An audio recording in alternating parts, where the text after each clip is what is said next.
What's up, guys? Today I am happy to be back actually streaming as opposed to trying to piece together videos to justify uploading a video.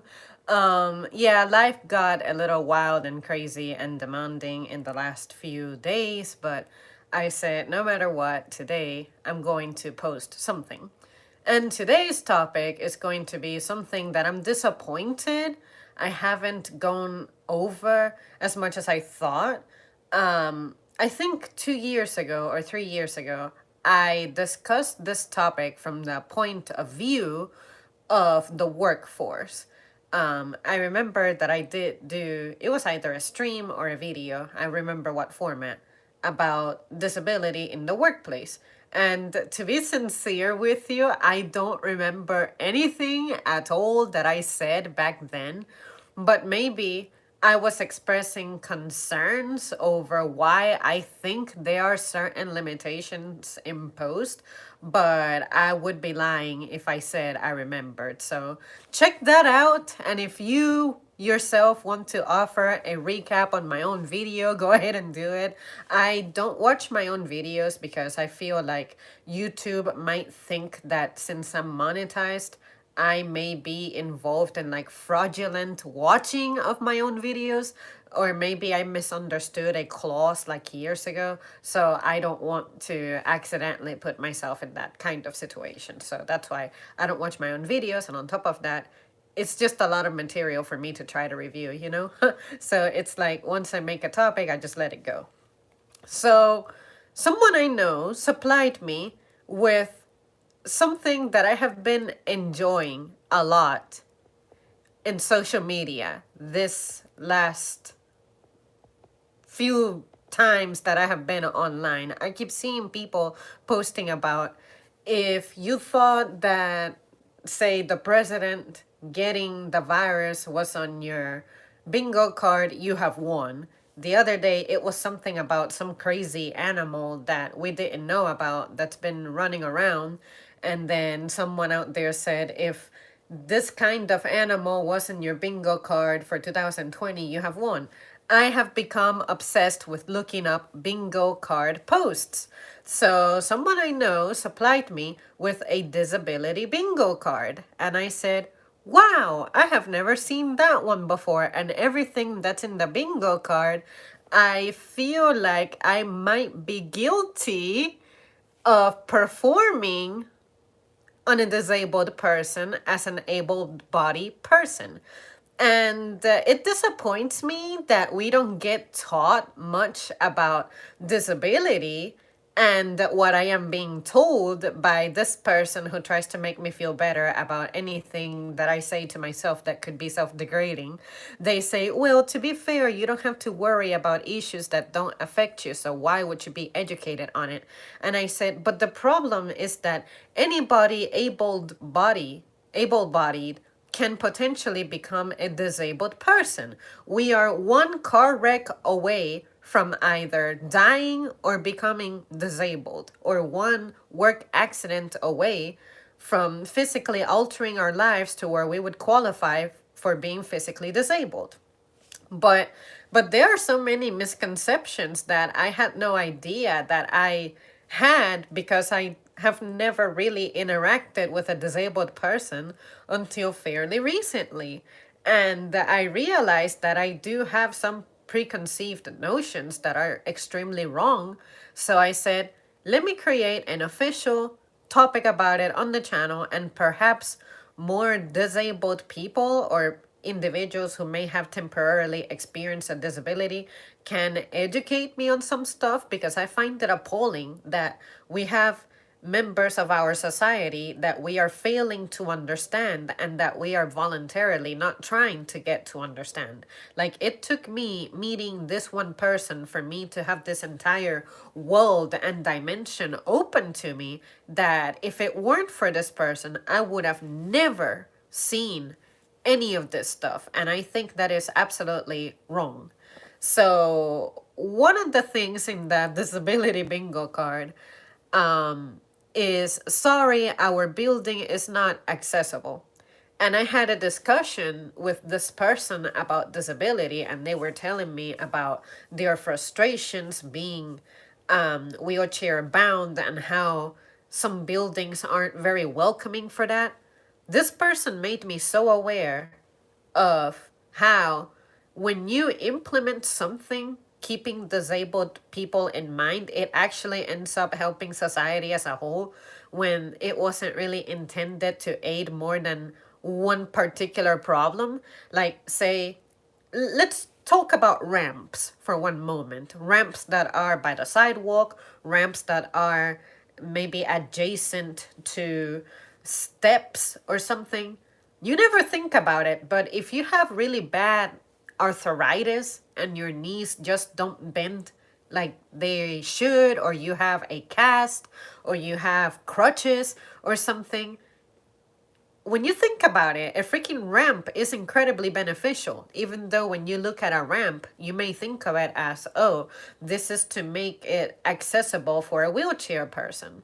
But you don't realize how much this benefits people overall, especially if you're someone who happens to have maybe luggage, or you're an older person who has like this shopping cart that you have to push, and you're also using it as your what do they call that, the walker, like that little thing with wheels that you push. It may look like a stroller or something. I'm not sure what you call it, but you know, it benefits more than one person. Even if your intention was to design this for someone in some kind of like vehicle, like a wheelchair or electric chair or something, it's actually benefiting more people. Maybe society in a whole is getting benefited from this little implementation.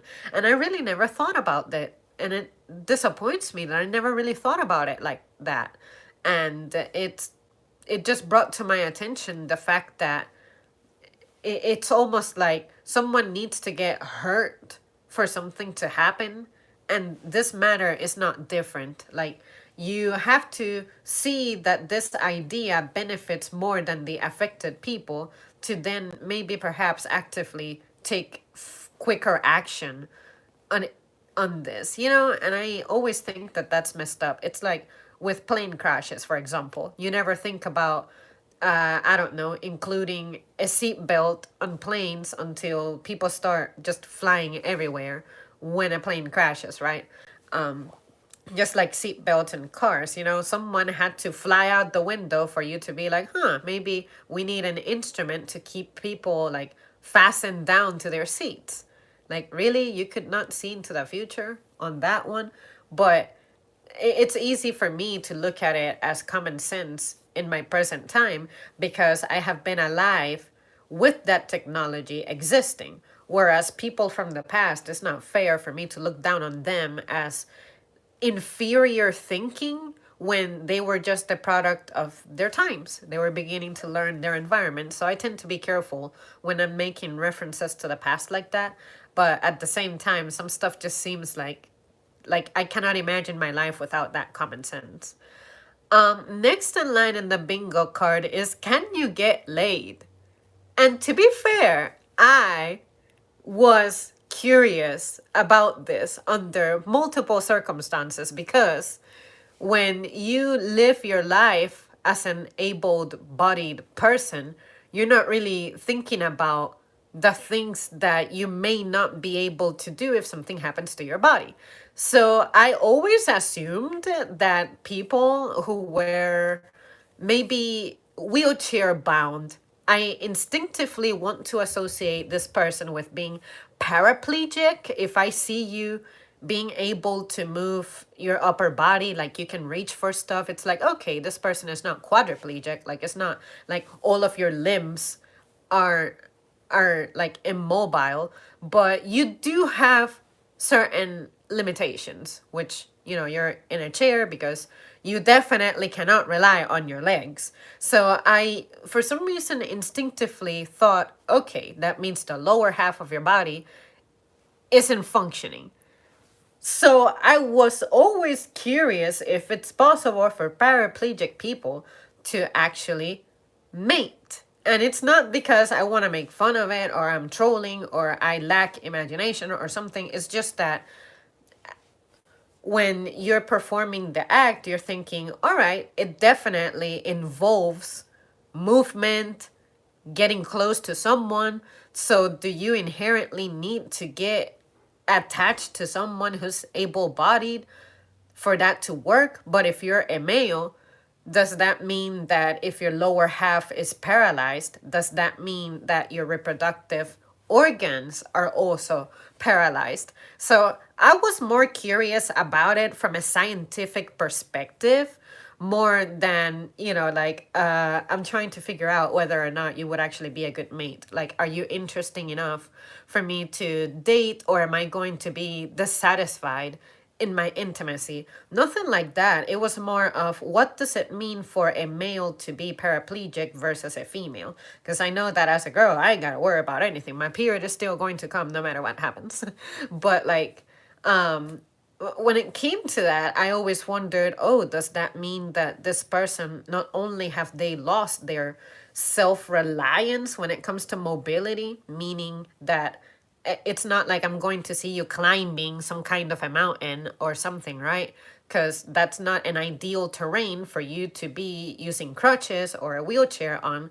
So some adventures may be limited for you, and overall it may be over a safety concern. I wouldn't tell someone on a chair, don't try to go hiking or don't try to climb a mountain, because if you can find the way, I think you should do it. It's an amazing experience to be out there in the wild. But I would be concerned if there were an emergency, if your, say, if your chair were to break down or if your crutch were to get lost, what do we do? I wouldn't want you to be alone out there, but I'm sure that you may not have that inclination anyway. Mentally, psychologically, and all those things, I'm sure that you see the world differently from the way I see it. So I would want to encourage someone who may have an adventurous spirit but is limited physically. I would still want to keep that interest alive in them, but I don't want to make it in a way that is intimidating for them. If you have a genuine fear out of being out in the wild, I will try to talk you into becoming more confident, but I know that it's not my place to do that because only you know how comfortable you are with certain things. So when it comes to the getting laid aspect, that's how I look at it. I'm like, look, you're a human being. You're going to have needs. You're going to have urges, but does that mean that when you have a physical change, does any of that change? Or do you still feel it just as bad, but you cannot execute it? You cannot be involved with it. In other words, I always want to find a way. I refuse to let something be the absolute answer for something unless you can prove to me that, matter of factly, once you become disabled, there's some stuff about you that will be limited forever. And maybe your intimate experiences may be one of them. So that's mainly the way that I was curious about it. It's not over, oh, I see this guy, I think he's awesome. Oh, but he's disabled. I would never consider him. Like, you would really need to convince me that this cannot work out because of your disability.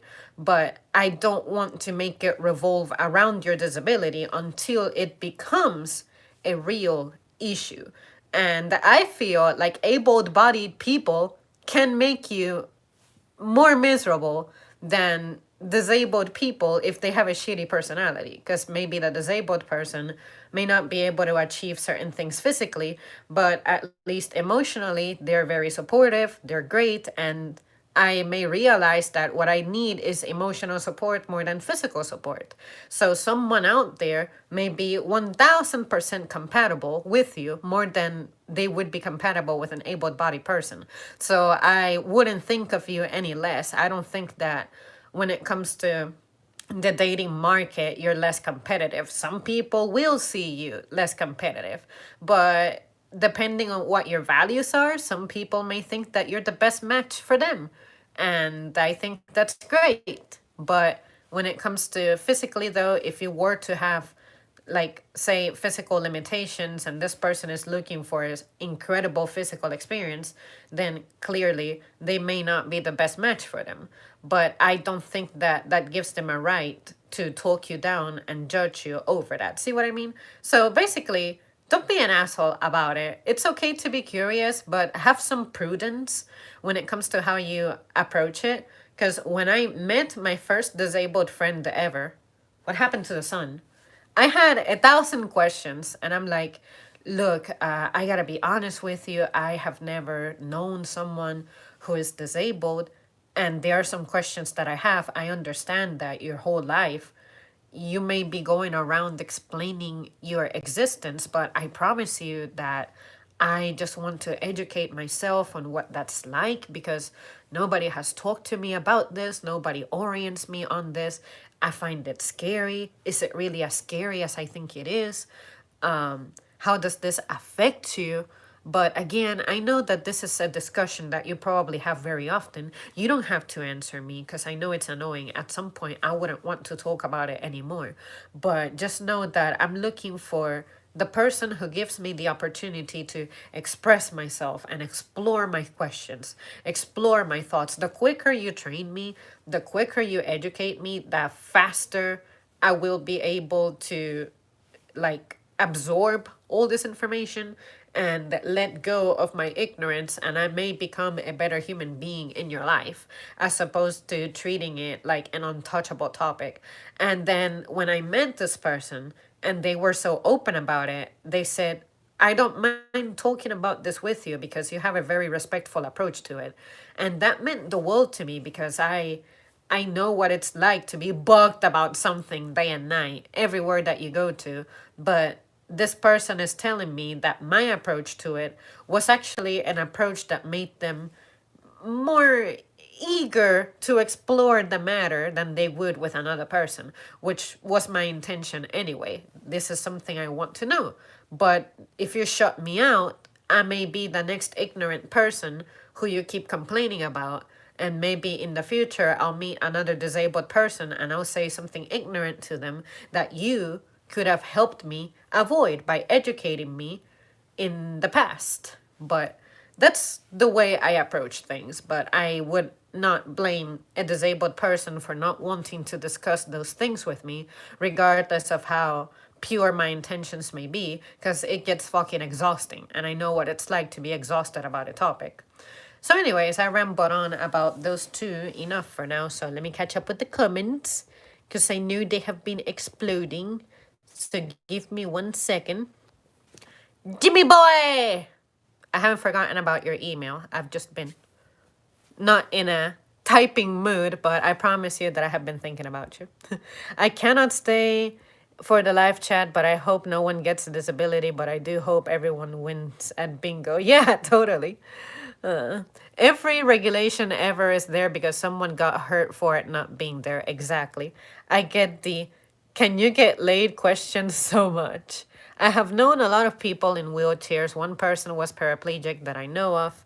But I will add this. Last week I was out at a local mall in the evening, just sitting there in the evening eating takeout, and an older man came walking slowly by and started talking to me. But yes, it is possible. I'm not sure what the process is, but I know it happens. I think some need a shot of some kind.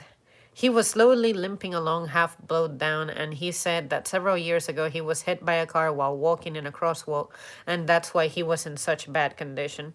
And you know, now that you mentioned that, it's interesting because sometimes I see a person, and let's say that they encounter something that in society, let's say it's not widely accepted, like let's say your preferences when it comes to dating. Sometimes I wonder, are you accidentally bringing that kind of attention to yourself? Because you seem to bring it up early on in the conversation. So maybe had you not said anything, I wouldn't have noticed. But let's say that you are a girl and you're talking to me about a recent breakup with another girl. You're introducing yourself to me, making that your identity.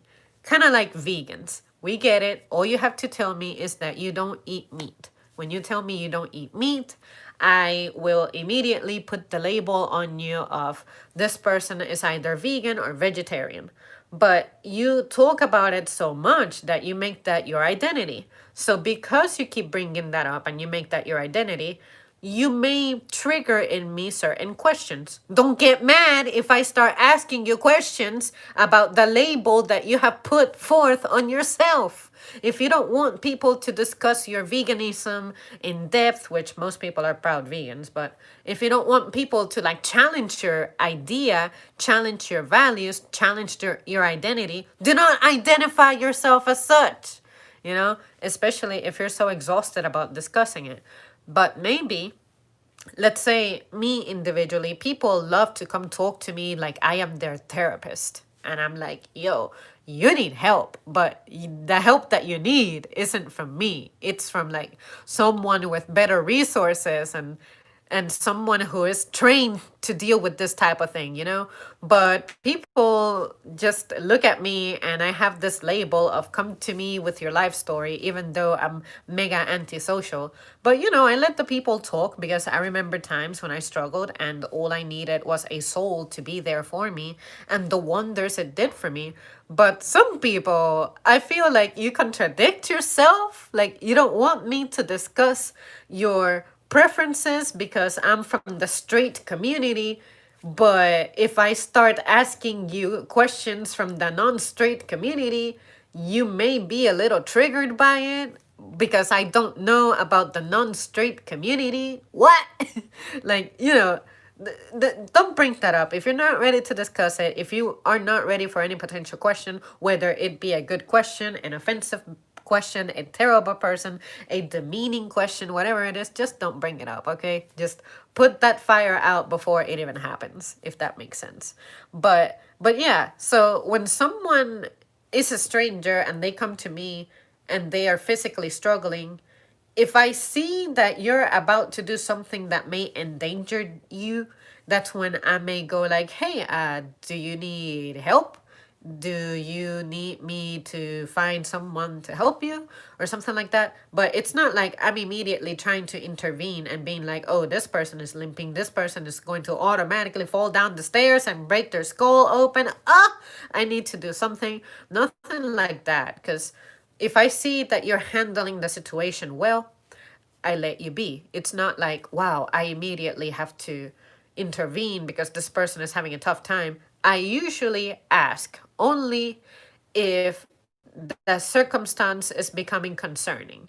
And for me, a concern is I see an imminent danger. But if you're like owning it, shoot, I'll let you be, because most people say that they put themselves in tough situations so that they can get their exercise or so that they can practice their self-reliance. And I think that is great, you know? But yeah, that what Jimmy said, it really made me ramble away because that happens to me a lot, which is someone just comes up and starts talking about who and what they are, whether it be a mental issue, physical issue, social issue, whatever it is. And then we start discussing it a little more since that's what you're revolving around. And all of a sudden you get triggered.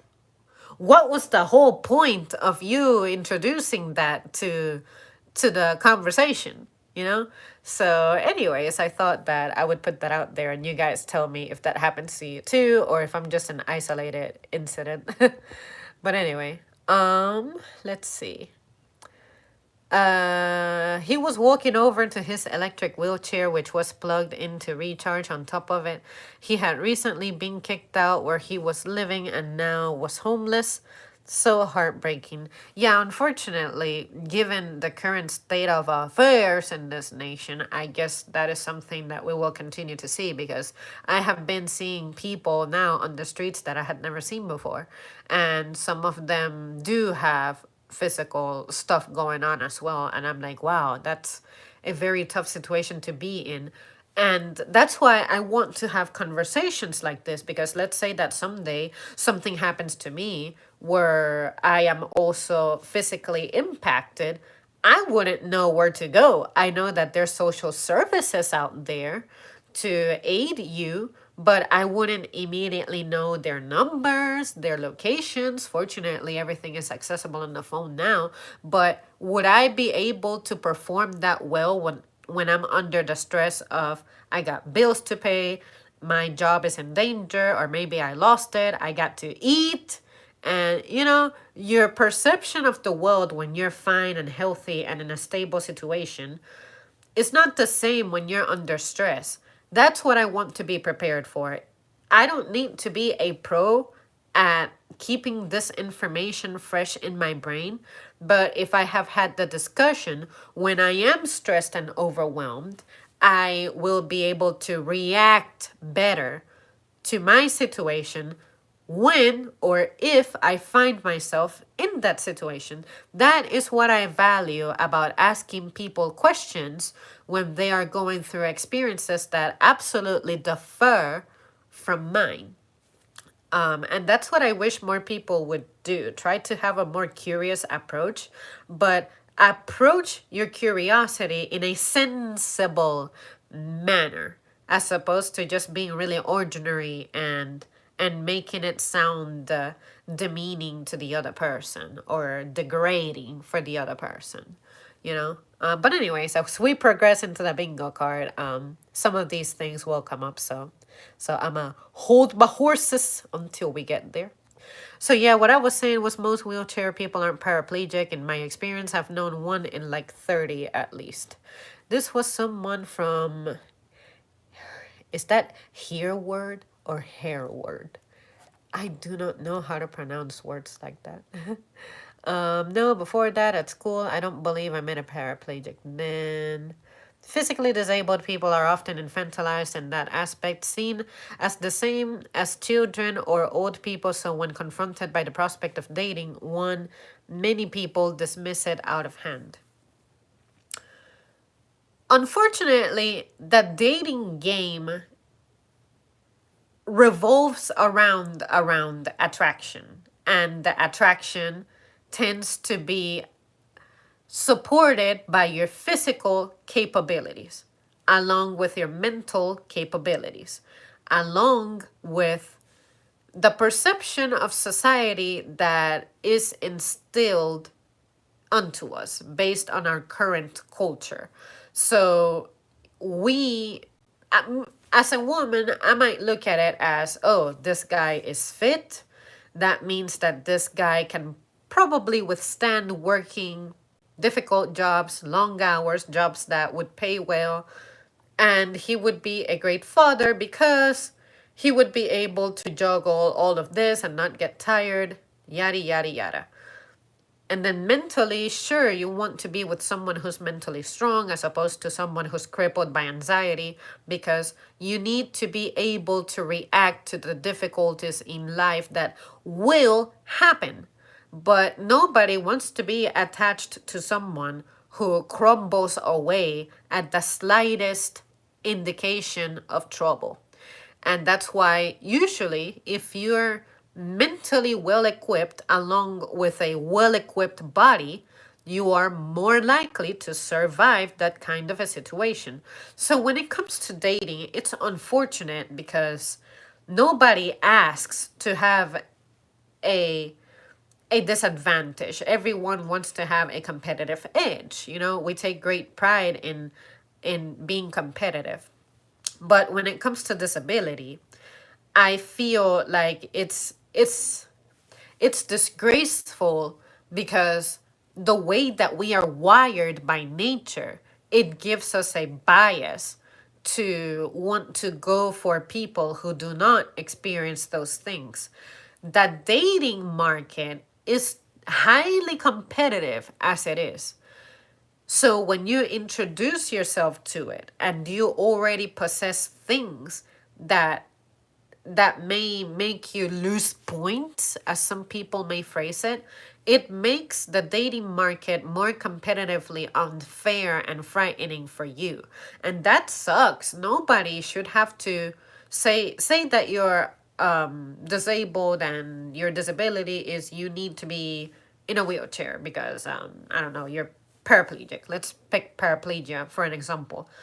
we are beginning to see you as someone with issues. From the moment we meet you, we see you as someone who has challenges and issues. And life as an adult is stressful as it is. And on top of that, my dating prospect is going to bring challenges, even though we want to not look at it that way. There will be challenges associated with you having limitations that will frighten some people. That will definitely stress some people out to the point of that being a deal breaker. So I think that as an able-bodied person, if you look at someone who is disabled and you think that that's like you're scoring low, I think that makes you a horrible human being, because clearly you haven't experienced anything in life that challenges you to not look down on someone. At the same time, if that's who you are, why would you even be considering to be involved with someone if you know that you cannot handle it? Just make sure that you don't give someone false hopes. I think that's better than you looking at it as, you're cute and you're awesome and you're nice and I like you and all, but your disability. Like, don't do any of that. Just be like, unfortunately, I don't think I would make a great match for you because I have certain goals that I feel like you may not be able to fulfill, and this is why. Be open from the get-go, as opposed to you feeling like you cannot be upfront with this person, and then you give this person false hopes, but you end up playing with them. Like, sure, this is, like, this person is disabled. It's not like you feel like this person cannot move on to someone better, to someone who will have the patience and the tools to do something. I find that you may look at it as this person is willing to settle for anybody because they're already hard to desire given their limitations. I think that is what makes you a really vile human being. So don't do that. Don't play with someone like that. That is always one of the first things that comes to mind emotionally about what it might be like to be dating as a disabled person. You just don't know how the other person is looking at you.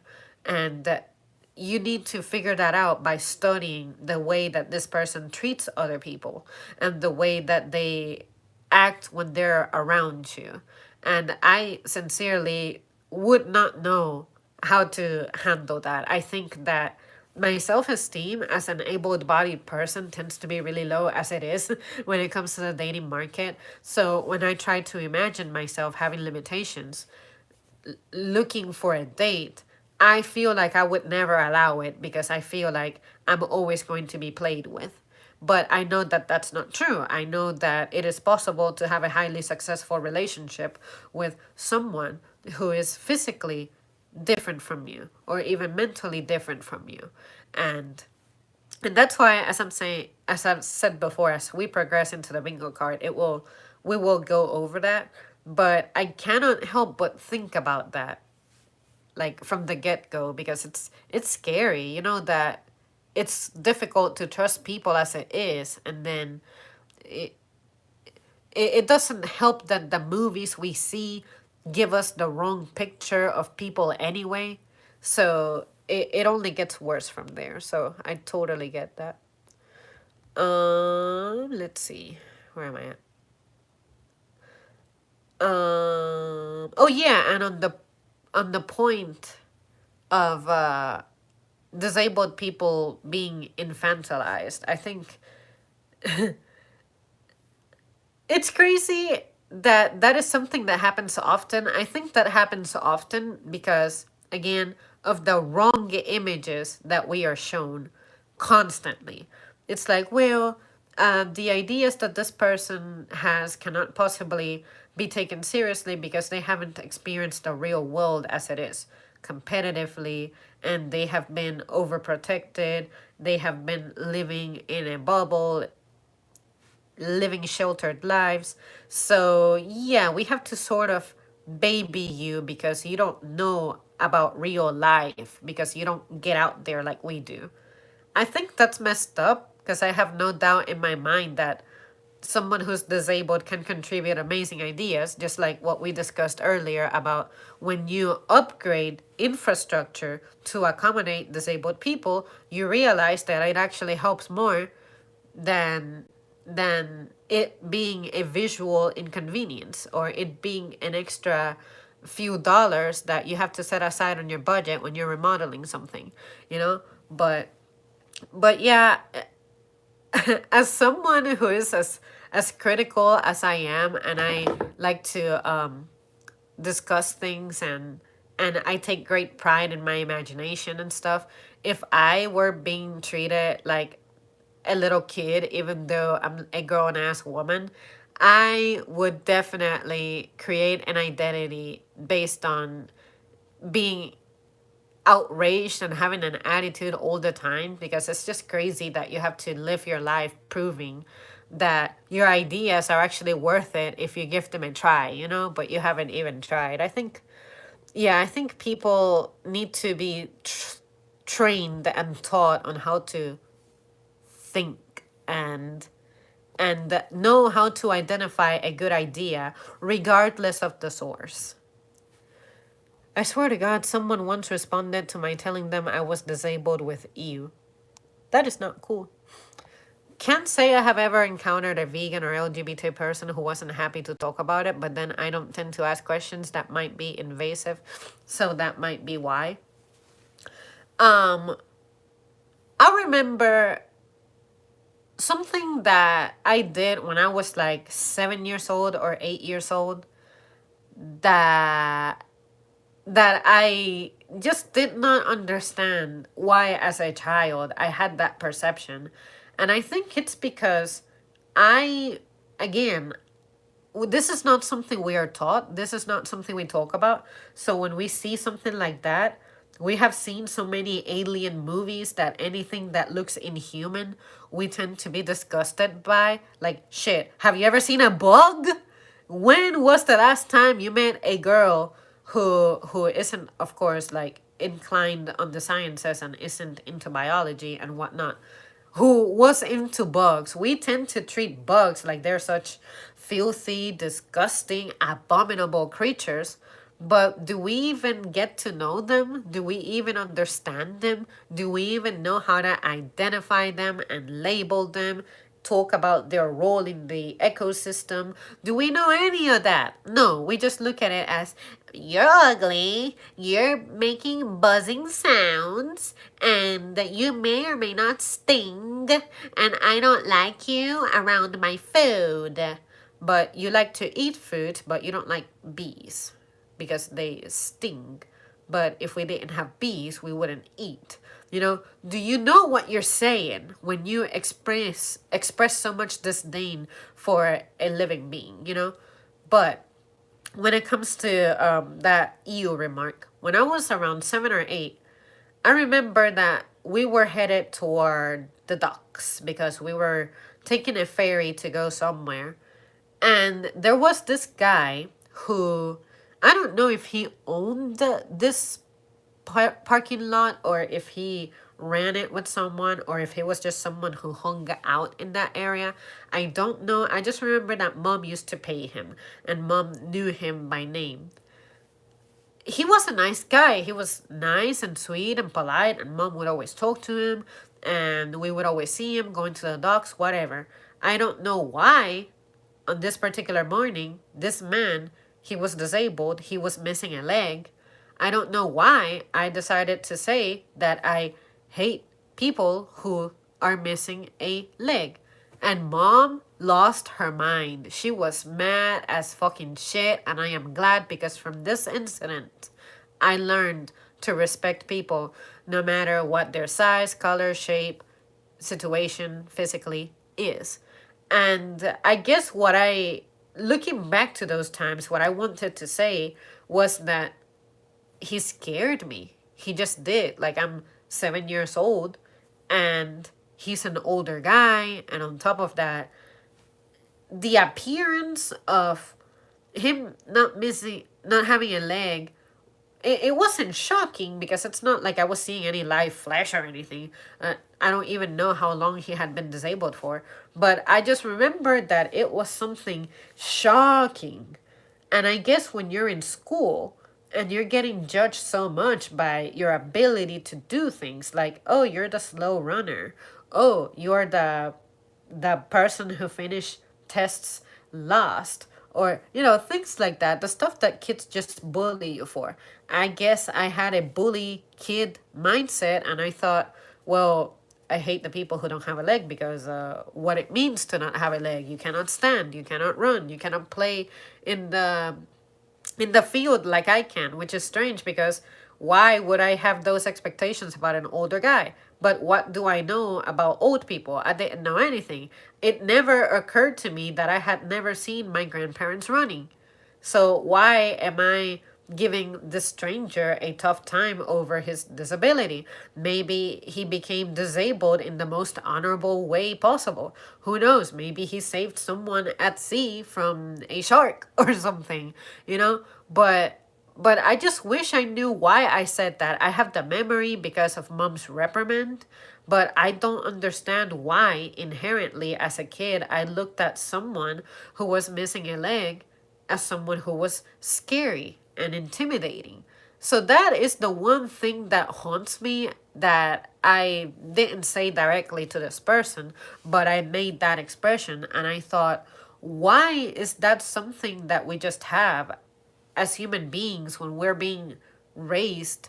This is why you need to be raised. You need to be taught that your natural perception is wrong. Maybe as a kid, I was already looking at this person going like, this person is not as competitive, this person is not as cool because he doesn't have a leg.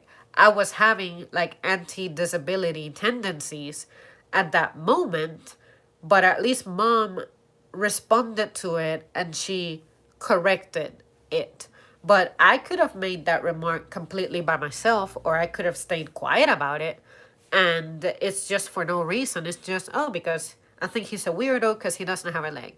But I don't understand what it's like to not have a leg, or what it means to not have a leg, or how not having a leg happened. And once you're told the story of what happened, you may have your perception altered a little bit. This person became disabled in a heroic way. And even if he didn't become disabled in a heroic way, it doesn't make him any less of a human being. So I want to say that that was the first and only time I ever said something messed up about someone who was disabled. But fortunately, I didn't say it in their presence, but I just hated the fact that I said that at all. But I am grateful because mom intervened at that time and told me that that was a very fucked up thing to say. And thanks to that, I never said something messed up about a person like that ever again. I've never muttered that I hate someone unless I hate your role as a character. Like, say, oh, I really hate a stupid character that I watched on TV because of his design or something. Like the character from Hoops. I've never seen the show, but it's all over Netflix. And I hate his design. So I say I hate that guy from Hoops. It's not like I hate an actual person behind the character. It's just the design of that. So if you ever hear me saying that I hate a human being, it's usually because of a personality trait that they may have, more than their physical matters that they cannot actually help. And I do criticize people sometimes on their appearance. Sometimes I think, shit, I don't like your eyebrow shape. I just don't. In the same manner that I don't like my own eyebrows because I have a scar, but I have learned to live with my scar. And sure, I am a symmetry freak, but I'm glad that I have my scar because it helped me not give importance to things that doesn't have it. And now I cannot imagine my face without the scar, you know? But anyways, that's going beside the point. But yeah, it's just strange that when we are young, we are not taught about these things, and then you end up saying messed up things just like I did at that moment in time. Let's see. there ain't nothing wrong with my mental capabilities. I have more power in one cell than some people do in their entire brain, in one brain cell. I remember when you said that one time. To be absolutely transparent, I did used to think that disabled people inherently had mental issues as well, because sometimes when I went to a special ed school to accompany my brother for it, he had issues earlier on when he was maybe like 9, 10 years old. He used to have motor development skills issues. Like he holds pencils in a really weird and funny way. And they tried to give him therapy over that so much, but he, to this day, he still writes holding a pencil. Kind of weird. I think it's like this, something like that, as opposed to this is how I hold a pencil, kind of like this, but he holds it like that, something strange.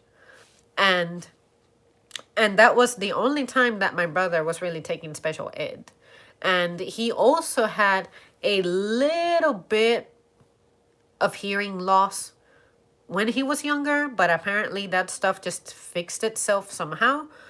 But mom discovered that he had hearing problems when she turned her back and would say stuff to him, and he wasn't reacting. Like, say, hey, take out the trash. And my brother wasn't moving. And then mom turned around and she was like, I told you to take out the trash. And he was like, oh, sorry, I didn't know. How do you not know? I told you like 10 seconds ago. So then mom started doing like a little experiment and a little exercise in which she would have him standing in one place, looking in the direction opposite to her. And then she would turn around and say something and then ask him to repeat what she said. And he knew that she made noise, but he couldn't distinguish what she said. So that's when mom took him to the doctor, and they discovered not only did he have hearing issues, but he also had motor issues. So, not a very good way to start your life, early childhood, and mom being a new parent.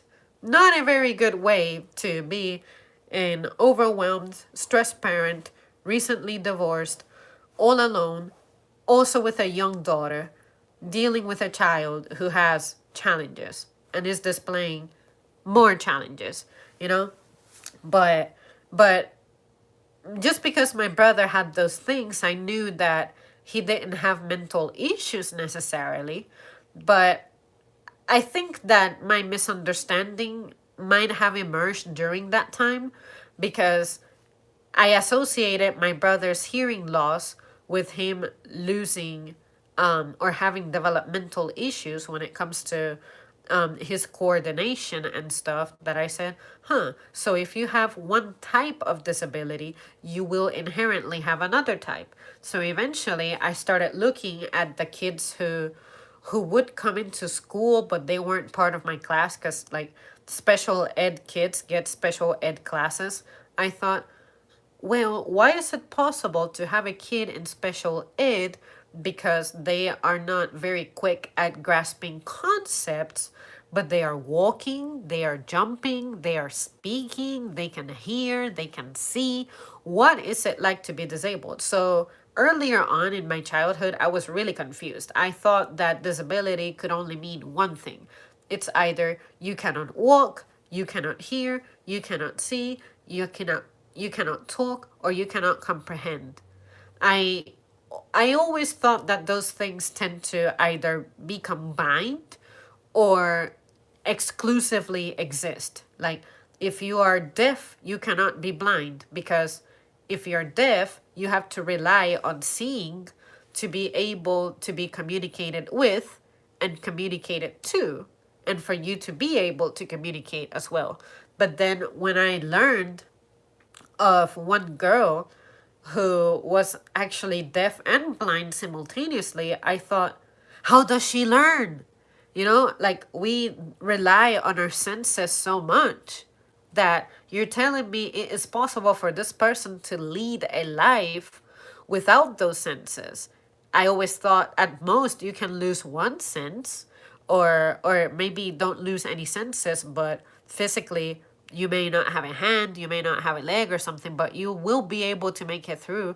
But without two of your senses, that was absolutely wild and insane to me. I tried to imagine a life without my ability to hear or my ability to see, and I definitely would not know how to do it.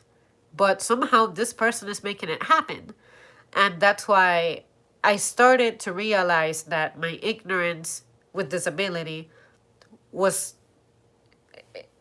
it had a great extent. And at that point I said, at some point I hope that I can somehow learn more about it. But the years went by, and when you become an adult, you have more selective power over how your social life is going to be. And unfortunately, the industry that I'm in, it's not really one where disabled people are really close to me. I don't get to collaborate with them. I may work for one occasionally, like say if I have a disabled customer come through, it's like, sure, I know how to handle that disabled customer depending on what kind of disability they have.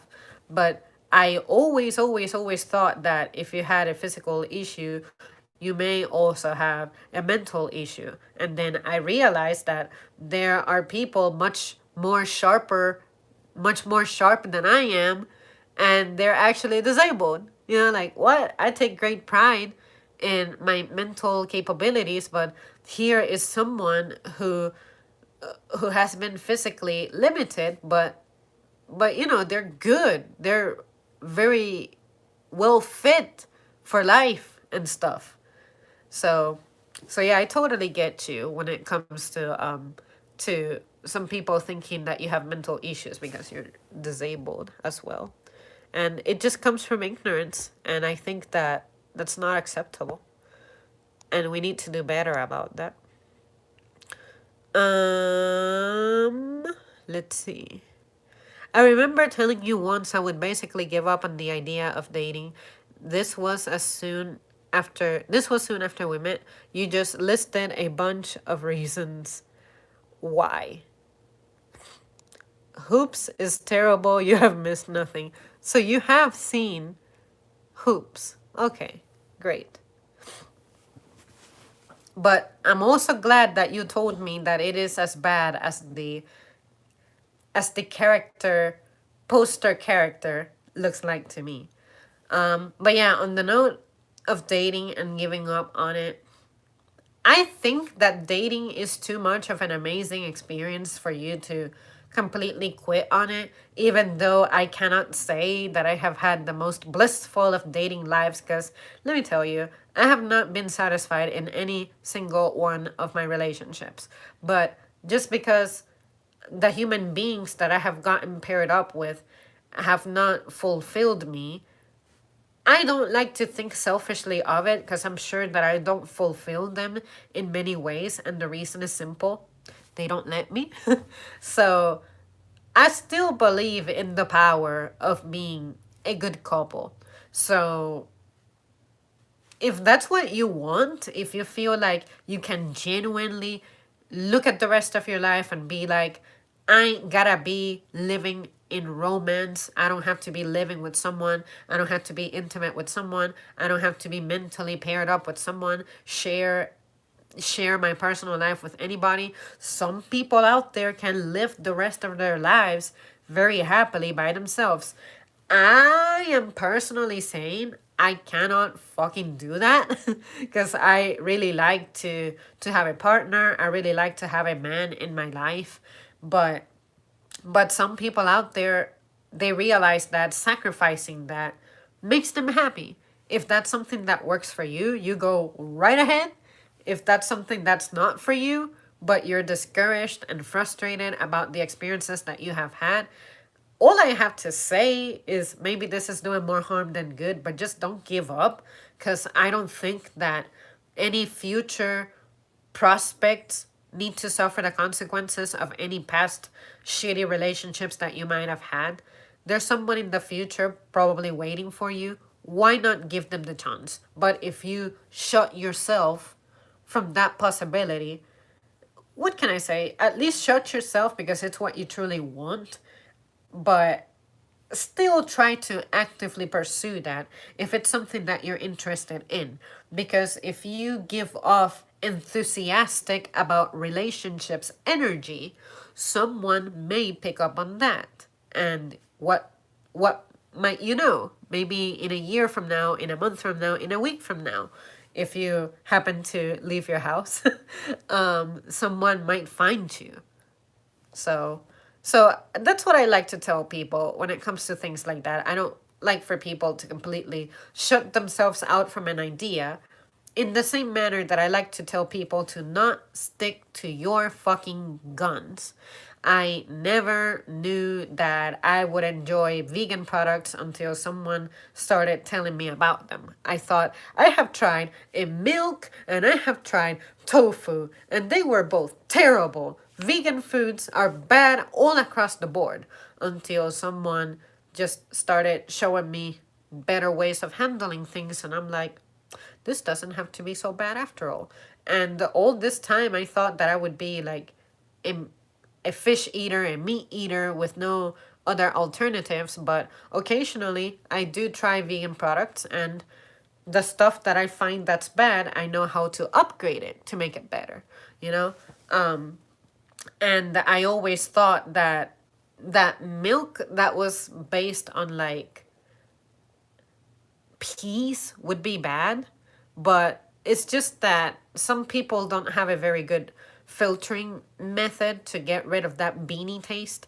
But fortunately, there are good brands out there. And now, since veganism has become such a strong and prevalent religion, the market is only going to get better when it comes to offering those products because the demand is there. And anytime the demand for something is there, shit just evolves and gets better. So I would say just be patient with things like that.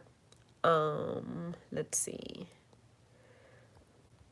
Soy milk tastes like cardboard. At least the one I tried did. I know about the cardboard soy milk feeling, but personally,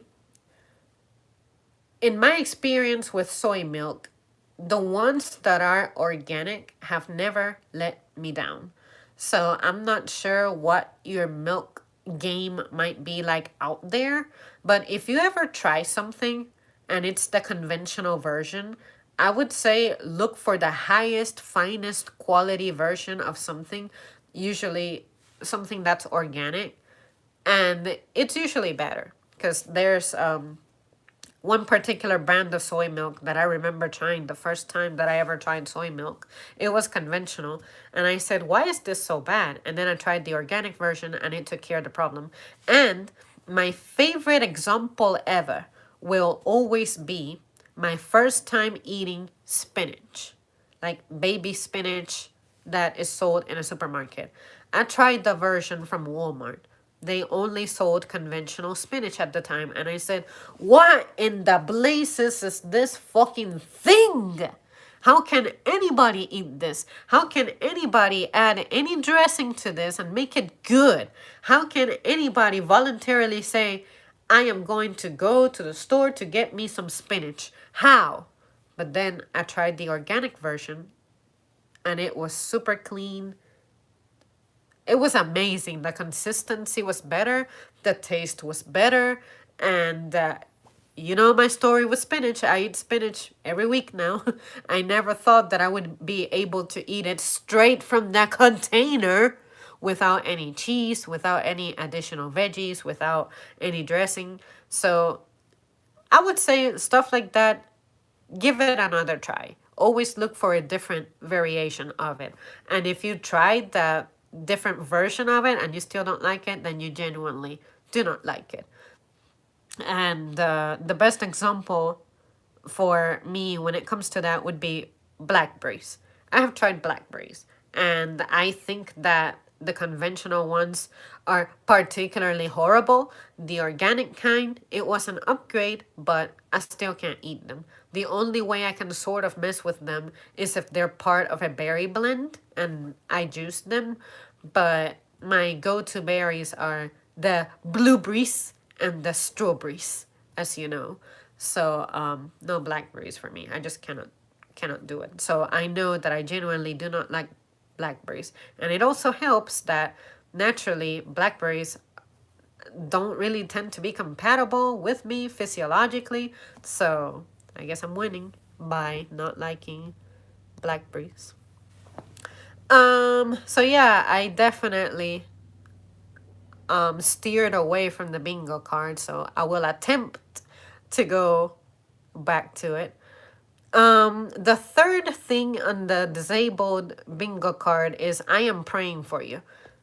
And see, Ollie, do you remember that one day that I sent you something because I had a question about it? And I was like, here is a deaf person talking about hearing aid and how developing hearing aid is not good because it's like you're telling this person that living with a hearing disability is a bad thing.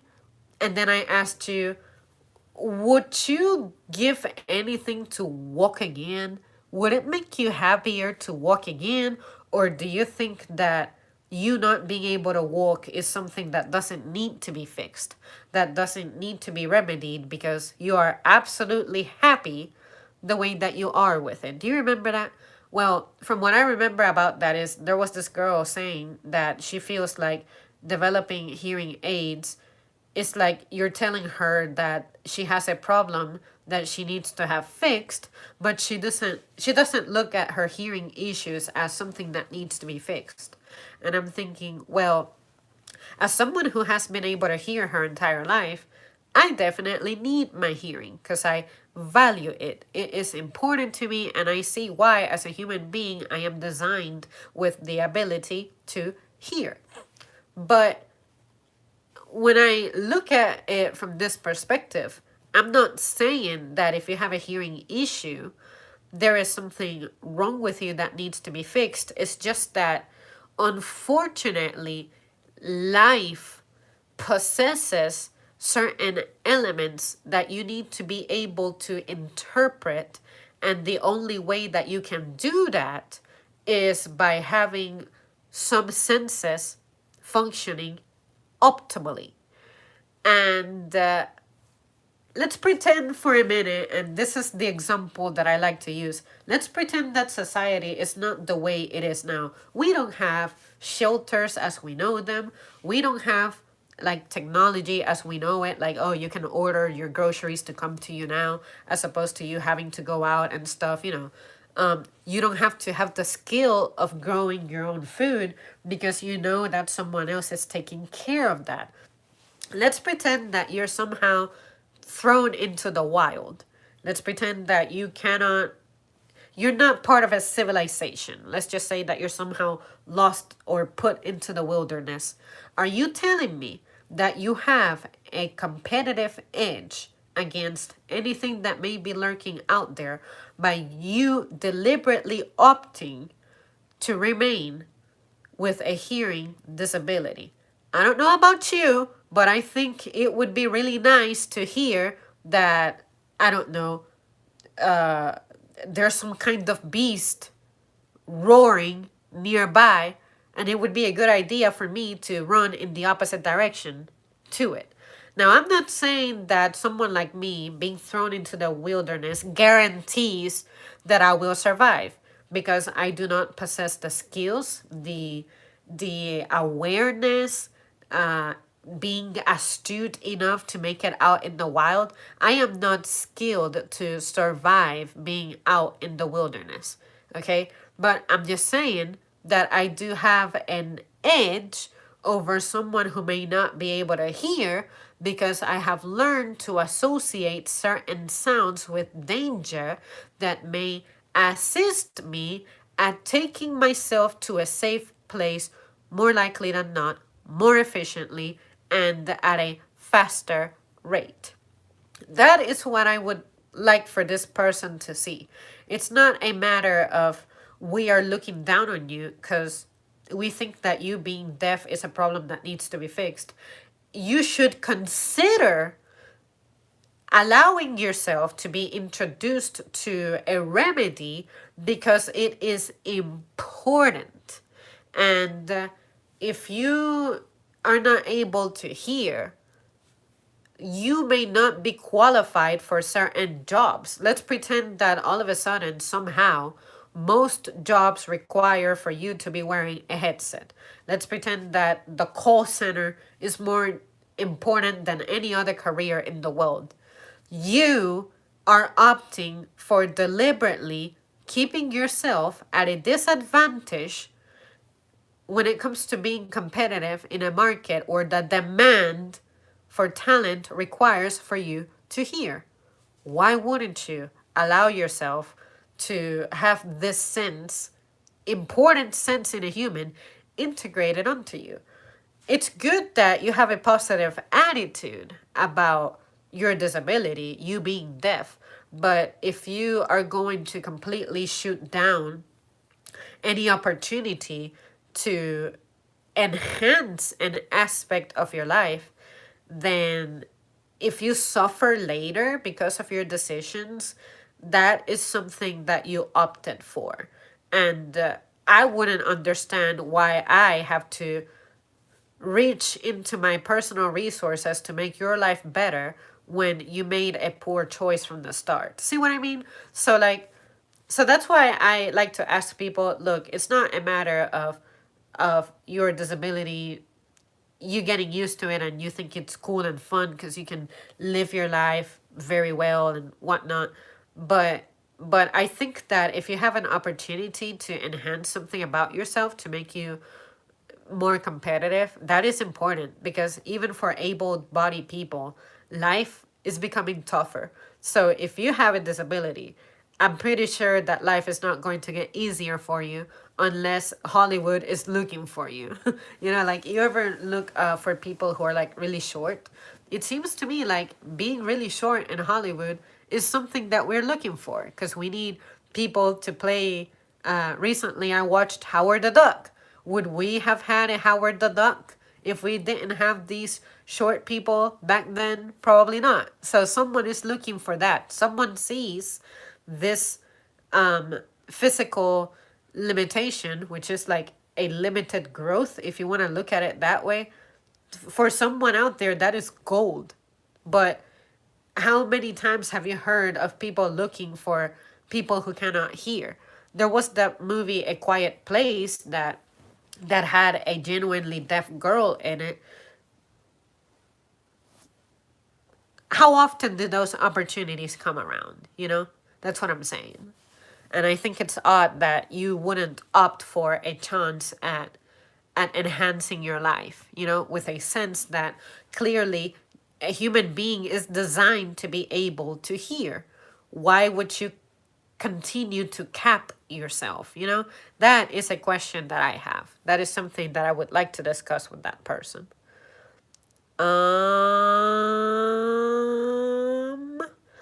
Opinions are very divided on that subject. If you don't think your disability needs healing, that's cool. But if I could take a fix, I would. So the answer to that is always a personal thing.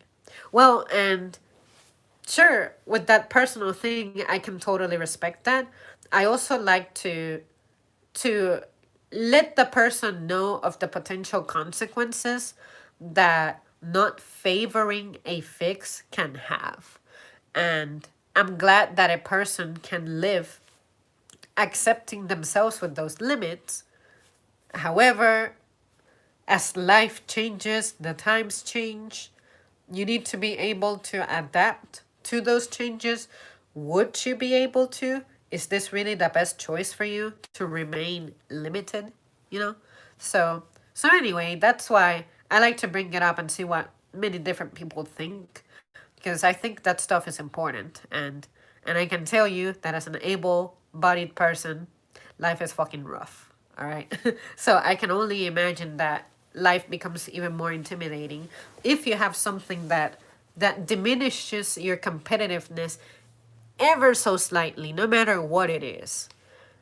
So that's why what I like to discuss when it comes to that. The next thing on the bingo card is be positive. I know you will walk again. I think that's strange, but at the same time, if I think about it from a spiritual point of view, there have been so called accounts of people who used to not be able to walk for whatever reason, and then they found a path to God or something. However they phrase it, evangelists or strong believers, they may say, with the power of prayer, anything can be healed. When it comes to that, that is a territory that is maybe marching a little away from the current topic that we're discussing, but for something like that, if I were being told that I'm being prayed for, I look at it as this person is benedicting me in a way that suits them, and it may not necessarily suit me. But if they do so out of religious inclinations, I don't mind, because it's just their beliefs, their practices, that's what they do. But if you're praying for something to happen like that, that's what I find odd, because I feel like, from my spiritual point of view, I do not need to be praying for something to happen if I'm already on the path for it to happen. So I don't want to credit the power of prayer entirely to my well being. If there was actually a human who intervened and helped make my situation better. To give you an example, let's pretend that I buy someone a car. Let's just pretend that out of the blue I buy someone a car. And let's pretend that the person I buy it for happens to be someone who had been praying for a long time for a car to be a part of their lives. On the day that I buy them the car, that they're able to sit on it and drive it and claim it and whatnot, they go, "Thank you, Lord! Thank you, God, you gave me a car, yeah." Fuck me, right? Like, I'm the one who had to dig her hand into her pockets to make this happen. I had to perform the transaction. I had to go to the dealership. I had to have my credit verified. I had to have this money available for that to happen. I had to be able to deliver it to you. And before you say thank you to me, you thank God first. Fuck me, right? You totally saw God personally performing the tasks required for this vehicle to make it to your fucking driveway. Cool. I guess I'm God now. So, if you're going to pray for someone to heal from an ailment, I look at it as Jesus already died for me. I feel like I'm cleansed. I feel like I'm like healed from everything. Even if physically I have ailments, my soul should be healthy and clean and purified and everything. So why am I praying for my well-being when my well-being is not something that I'm meant to experience in this dimension? It's meant to be experienced in the afterlife. Now, that is the way I look at life spiritually. That may completely clash with somebody else's perception of what happens after life, which I'm not going to sit here and debate. But when you pray for someone to be healed from something, I will react to it a little strangely, because I'm thinking, I am the one who is sick. I'm not praying to get better, because I know that life is temporary. Some people will die young, some people will die old. Maybe I have to become a statistic of someone who perishes when she's young, you know? I'm going to take a quick water break, so bear with me, because I'm about to start coughing like there is no tomorrow if I don't.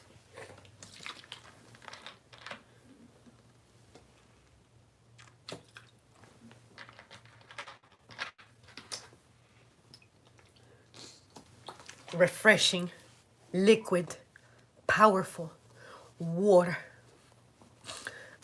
So yeah, I probably, you will never hear me praying for my health and well-being, because I feel like that's something that has already been placed in my path. But even if I'm concerned about my health and well-being, because any living being that is being crippled by a physical condition is going to get scared, is going to get worried. That makes me easier to prey on and whatnot. But I'm never going to be someone who prays for her own health, and I usually don't pray for anybody else's health. It's strange for me to ask for something that I'm already in the path for. So once I die, for example, I'm not going to be suffering from that. Why do I have to fear death? You know? So, like I said, some of you out there may look at it a little bit differently. You may tell me that I'm missing the point. Yes, I will probably miss the point because my way of looking at it from a religious perspective may not be compatible with yours. So, yeah, I would never tell someone who's on a wheelchair or someone who's like mentally disabled or something. I would never tell them I'm going to be praying for you. No. To me, the power of prayer is, for me, praying is more of begging for forgiveness more often than not, as opposed to asking for something to happen when I'm already on the way for it. Like another example that I could give to let go of this matter is my financial situation. It's not strong. I'm not going to start praying to be rich or to have a lot of money, because I have put myself on the path to making it. I have planted many seeds that at any time are going to turn into what they're supposed to turn into, which is eventually grow into trees. And little by little, they are starting to generate what my intended goal is, which is to have a little bit of extra money. So I'm not going to pray for my businesses to prosper when I have already done the work that I need for it to start yielding. It may not yield as fast as I want it to, because I would like for me to make all the money that whatever I'm destined to make from my businesses, I would like to cash in on that right now. But I know that that stuff takes time. I am not going to pray for something that is already on the way, you know? So that's the way I treat praying. And that's why I cannot perform that for someone who is disabled.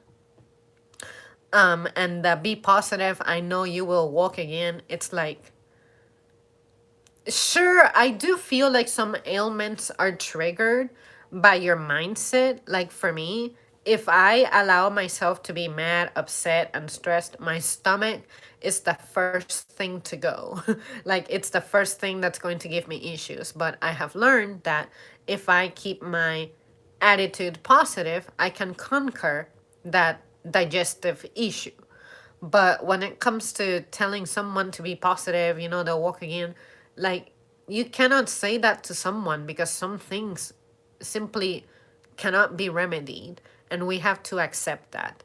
So I think that you're doing more harm than good by telling someone who is pretty much condemned to remain incapable of walking that they're going to walk again, and then they have this false hope, and something happens down the line and they realize that there really is no turning back, and they will be resentful toward the people who did say that he's going to walk again, because you gave this person false hope, and false hope makes people mad. And I think that you do have a right to get mad over that, because it almost feels like your your feelings were like undermined in a sense.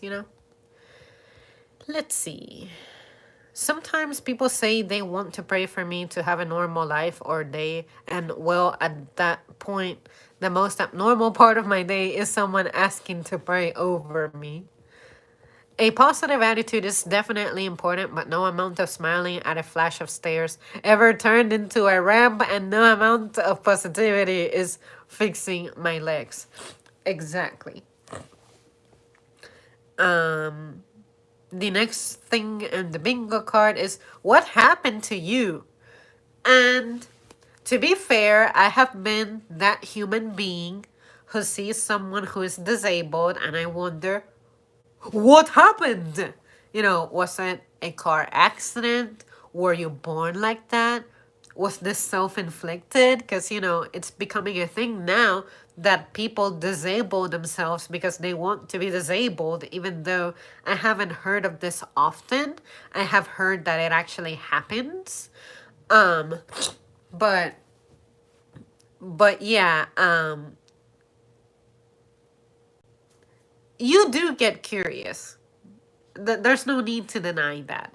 But becoming obsessed about it, like this person answering the question is going to change your life, I think that's the weird part.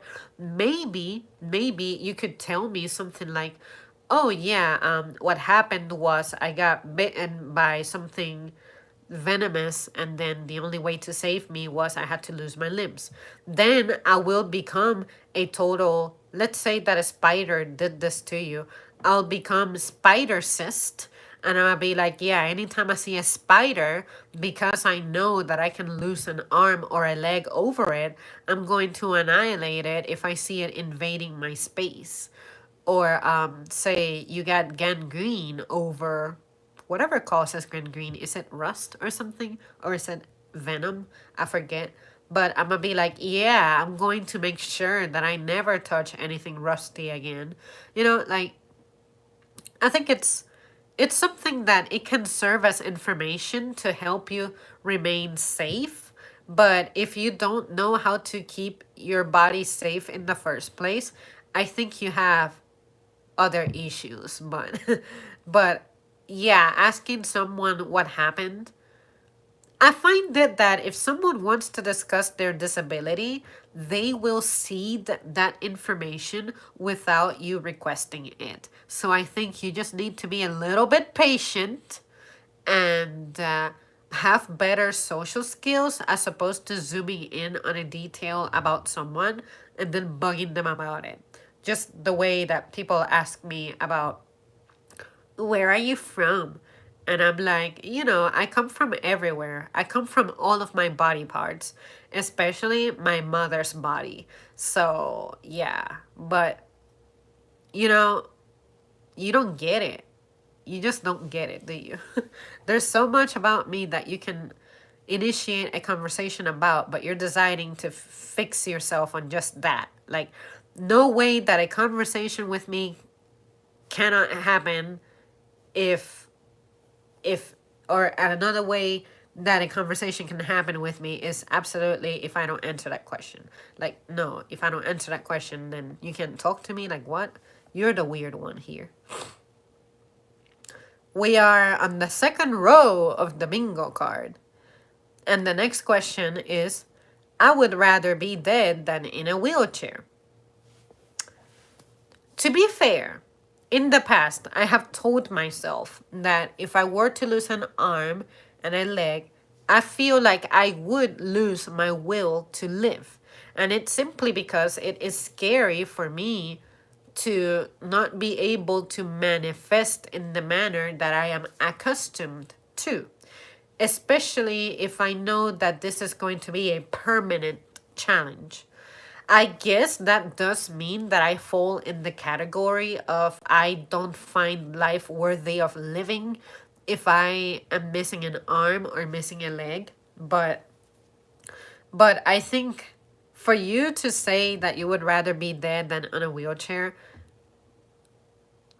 is a wheelchair really that limiting for you? You really think that you cannot find worthwhile things in your life just because you cannot depend on your legs anymore? I guess it affects people emotionally differently.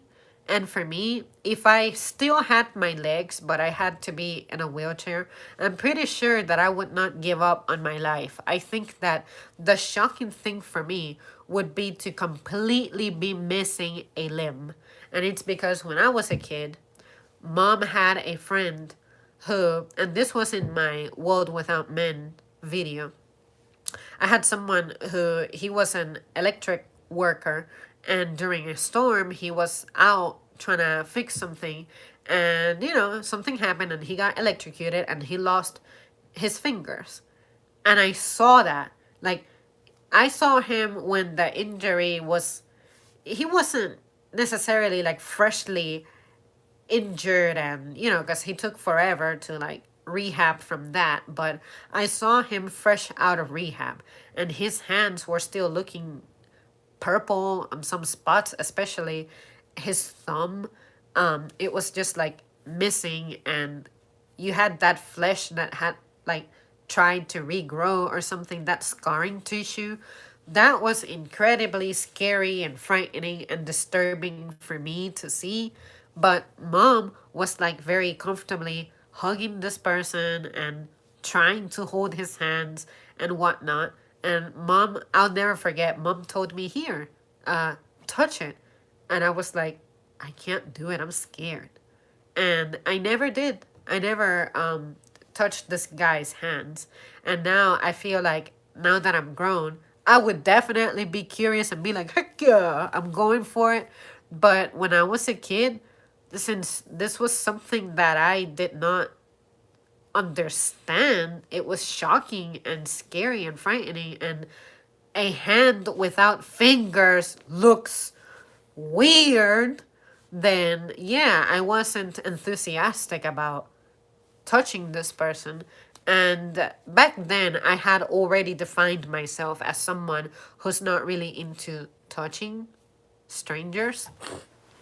But yeah, like, I wouldn't immediately think that my life is not worth living if I am wheelchair bound. But I do feel like mentally I would not be able to handle the pressure of missing a limb. And I think that's where my suicidal thoughts may emerge. But not from having to be on a wheelchair. Like, good grief. No, it ain't that bad. It ain't that deep, you know?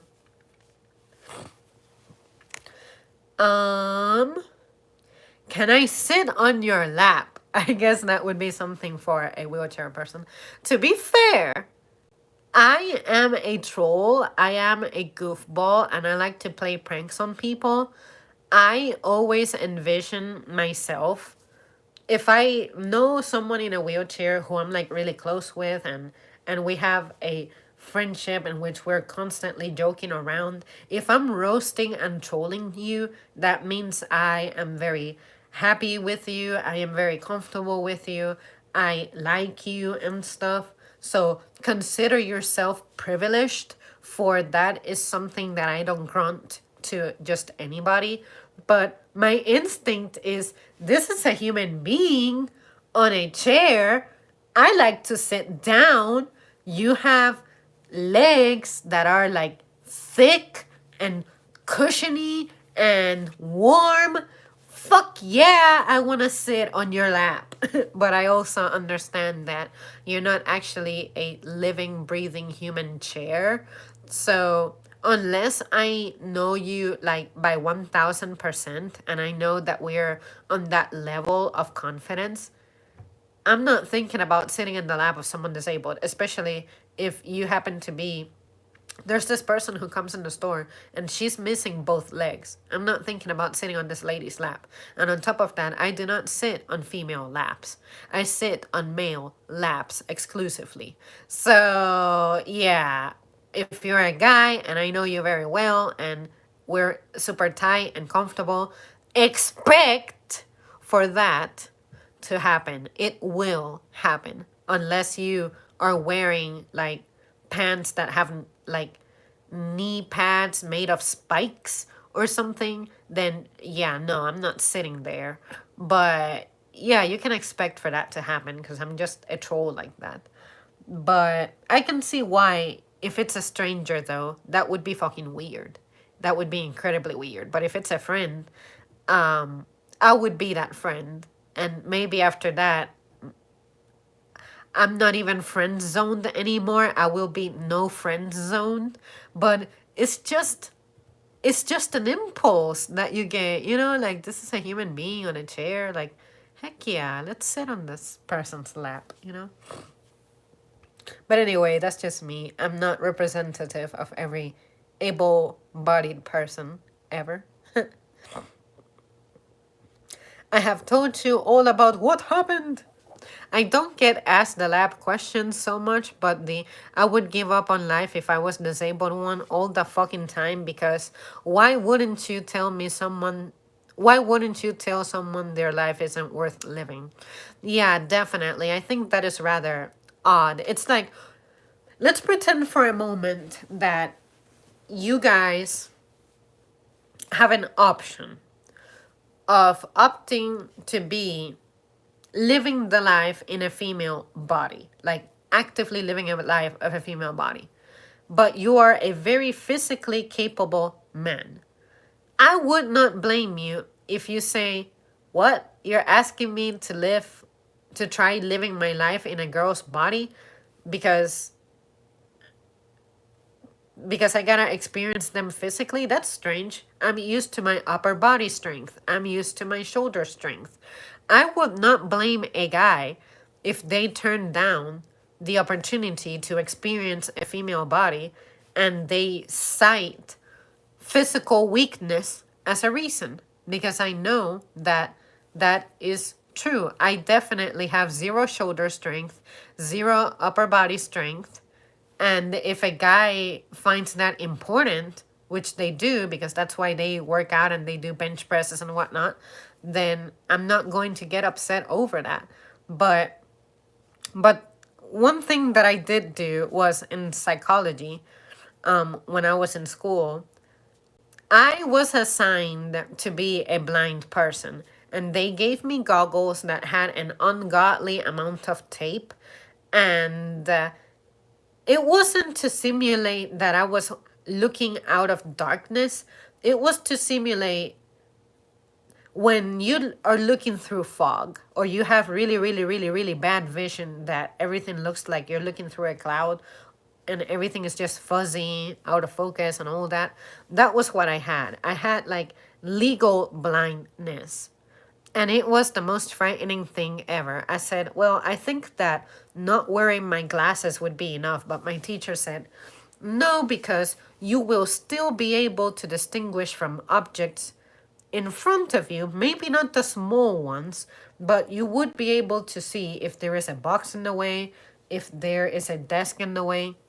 You need to be unable to see a picture. You can see light, but you don't have a picture of anything.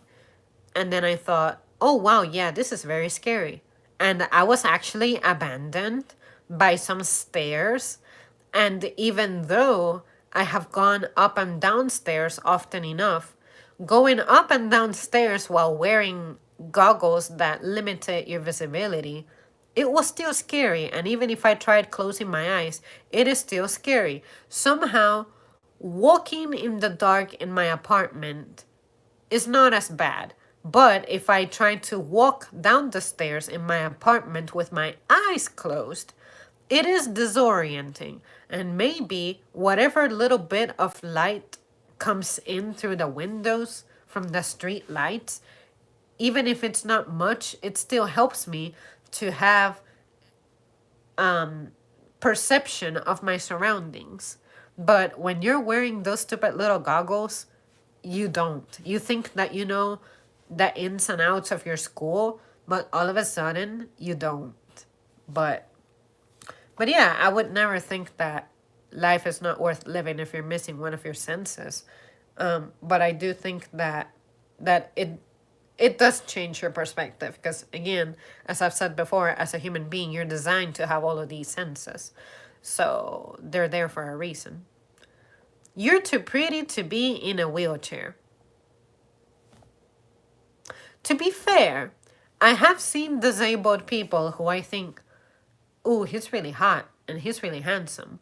Like, there was this one guy who came into the store about 3 years ago, and he was a soldier. He lost his legs in battle. And I saw him, and he was probably like my age, maybe like 2 years older than me, if I remember right from the cover of his book. Um, and I looked at it and I was like, oh, he's cute, he's handsome. You can totally tell that he was in service because, people in the military, they're just fit people. And then I said, he's disabled, he doesn't have his legs. And the picture in the book that he gave me was of him stepping out of the pool. And then in the back, there was a picture of him when he did have his legs and he was like tall and whatnot. And I said, well, just because you're disabled doesn't stop the fact that you're a guy. So what's the issue here? But I think it would be really strange if someone said, oh, you're too pretty to be in a wheelchair. Just like I have been told that I am too pretty for my job. I'm like, what? Beauty privileges doesn't mean anything. Like, sure, for some people, it means that they get given fame and power and recognition and dates and mates and whatever, and they end up having the worst relationships ever. But I think that thinking that beauty doesn't deserve to be trapped in a disability is really strange. What makes you think that disability has to happen only to people who are conventionally unattractive? I think that's really, really, really, really weird that you think that. But if I were to hear someone in person being told you're too pretty to be in a wheelchair, I don't know how I would react, but it would not be positive. I know it would be very shooketh. The next square in the card is it permanent? Now, to be fair, I personally have had that curiosity as well. Sometimes I see someone who is in a wheelchair and I'm like, is this something that they are recovering from? Because I don't think I have ever told you guys this story, but my mom was in a wheelchair for a month when I was like 10 years old. And it was because she was going down the stairs in my grandma's house and she tore a calf muscle somehow. So the doctor said, you cannot walk on it. You cannot apply any kind of pressure on it whatsoever because this thing can clot, and this clot can travel from your bloodstream to your brain and kill you. So my mom was briefly disabled, but we knew that this was something that she would get better from. But you don't know that about other people. So my instinct is this person looking forward to their condition improving? Or are they going to permanently live this way and they have accepted it? And the reason that matters to me is because if I were told one day that after an accident I'll never be able to walk again, that is fucking shocking information. That is life changing. Like, I'm almost 30 years old. I have known my life being capable of moving around, moving about, depending on just myself. And you are telling me that I will rely on an instrument to get me by. I may not be able to drive. I may not be able to work at my same job, making the same amount of money. Like, the law is going to look at me differently because now I am part of a protected group, and that has its meaning. That is a very life-changing thing. So yeah, sometimes I look at people and I'm like, is their condition improving? Because I know the stress that it entails. I like to think about that sort of stuff. But if this is a temporary, let's call it inconvenience, then your life may sort of go back to the way things were.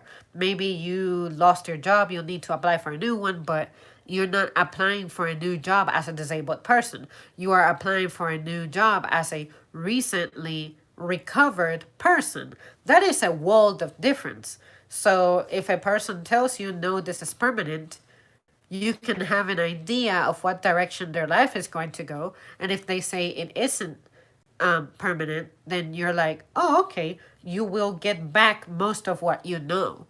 That is the way I tend to be curious about it. But I can see why, if you're a disabled person, getting that question may be triggering. Do you know so and so? They're in a wheelchair too. I think that's interesting because it's almost like, in order for you to be best buddies with someone, you have to be able to identify with them. And what better way to identify with them than you're crippled? Do you know this other fellow cripple? Therefore, you two can cripple at this hard enough. I think that's strange. But for me, I've always gotten the same treatment as well, because someone may approach me as, hey, where are you from? And I say, America, from this state. And they go, oh, well, I thought you were German. I was going to ask you if you know this other German person, and maybe you talk to them in German. And I'm like, no, because no German here. I have gotten that before, true story. And somehow you think that if we are two Germans, we have to be acquainted. Why? Why? So you're thinking that one crippled person needs to be associated with another crippled person. Why? Just why? What makes you think that way? Do you eat hamburgers? Oh, you eat hamburgers. I eat hamburgers too. We need to connect because of that, you know? Do you take a shower? Amazing. I take a shower too. We need to get to know each other on the basis of the fact that we take showers together. Like, what? We take showers? Or, like, what? Just, what? It's weird. Like, it's just fucking weird. I can't imagine thinking like that. That is, to me, an example of a stupid question. I really think that would classify as a stupid question. And then the next thing in the bingo card is, I wish I had my own chair sometimes. To be fair, I have wished for a chair when I'm at work, because for some reason where I work at, they don't believe in letting you sit down while you're at the register. And I have made a video about this before. I said that this is very easily very preventable fatigue and strain that may result in more complicated medical issues that your employer is not even going to be willing to pay for, even though it's their fault that it happened to you, such as back issues, feet issues, knee issues. Those are completely preventable if only you were not so in love with the image that you present about the company. Yeah, all of my workers are strong and they stand for 8 hours. And I'm thinking, no, if you let us be like Aldi, then maybe we would be happier because we're healthier and we can actually rely on our backs, knees, and feet for a little longer, as opposed to you people who create these rules, who work in offices, and you get to sit down, and maybe you have never done this job before at floor level, but it really sucks to be standing for 8 hours, even if you're used to it because you've been working for a long time. Your body is freaking out. If you at least let us stand on the grass, I think we would be able to handle it better. But if you're making us stand on like hard floor, concrete, and stuff, that shit is damaging for your joints. So at least make the floor a little softer. for us to stand on. And then we won't complain as much. But yeah, I have said I wish I had my own chair, and I have never really looked at someone disabled and thought, you know what? You cannot walk. You get to sit down all day. Cool. I'm thinking that's not a very good solution for me because I happen to be an active person. So for me to not be able to move based on what my genetics tell me, which is I am hyper and I like to move and burn calories and be fit and all that, then no, I don't wish that I had my chair. I only wish I had a chair, no matter what kind of chair, when I'm at work, because, that conditions that I work in are not healthy, but it's not like I'm too tired to walk, put it that way, to where, wow, I need to wheel myself out of here. I've only been wheeled out one time that I can recall, and it was because I passed the fuck out because my iron dropped. And yeah, when you have like really bad iron levels, you can't function. But yeah, saying that you wish you had your own chair, that's bizarre. Let me see. I get a lot of these very often. Able-bodied people are fucking weird. Well, I think disabled people are weird, and they're so weird that that's why I have to ask disabled people a lot of questions because I haven't gotten to know them very well. Nah, but I understand what you mean. It's like we're looking at disabled people like they landed from another planet. Like, wow, a human being that physically manifests differently from me. Wow, how do I talk to you? How do I address you? Do you understand what I am saying? Like, if you talk to a disabled person like that, I think you're an idiot. I really think you are. Let's see. Okay, the my own chair one is understandable. Hey Jordan, I like your glasses and your hoodie. That's dope. Thank you. Let's see. Oh crap, no. I clicked out of the bingo card. Okay, here I am. Ollie, I get a feeling this one's getting ready to trigger you. Someone grabs your chair and pushes it without asking. So, as a non-disabled person, I can tell you that if I were sitting on a chair that can be wheeled in any way, shape, and form, and someone I don't know suddenly takes a hold of my fate by pushing my chair without asking me, and they're like relocating me without consulting me, I would be mad as hell. Especially if you're a stranger. You have no right to be moving me and pushing me only because only you let me know how this makes you feel, but as an undisabled person, I'm trying to imagine being disabled, but if I were disabled, I would look at my chair as an extension of me, not to personify a chair, but my chair is a part of my body now because this is the tool that I rely on to transport myself since my legs cannot do that for me. So by you touching my chair, it's like you're touching me inappropriately. And that shit ain't nice. So, Ollie, you let me know if that is like, I don't know anything because I'm not disabled. So, like, maybe what I said was totally wrong there. But I really like my glasses. If someone were to, I like your glasses, let me see them. And someone takes my glasses off my face, I will freak the fuck out. Because my glasses are an extension of me. If I don't have them, I have a visual impediment.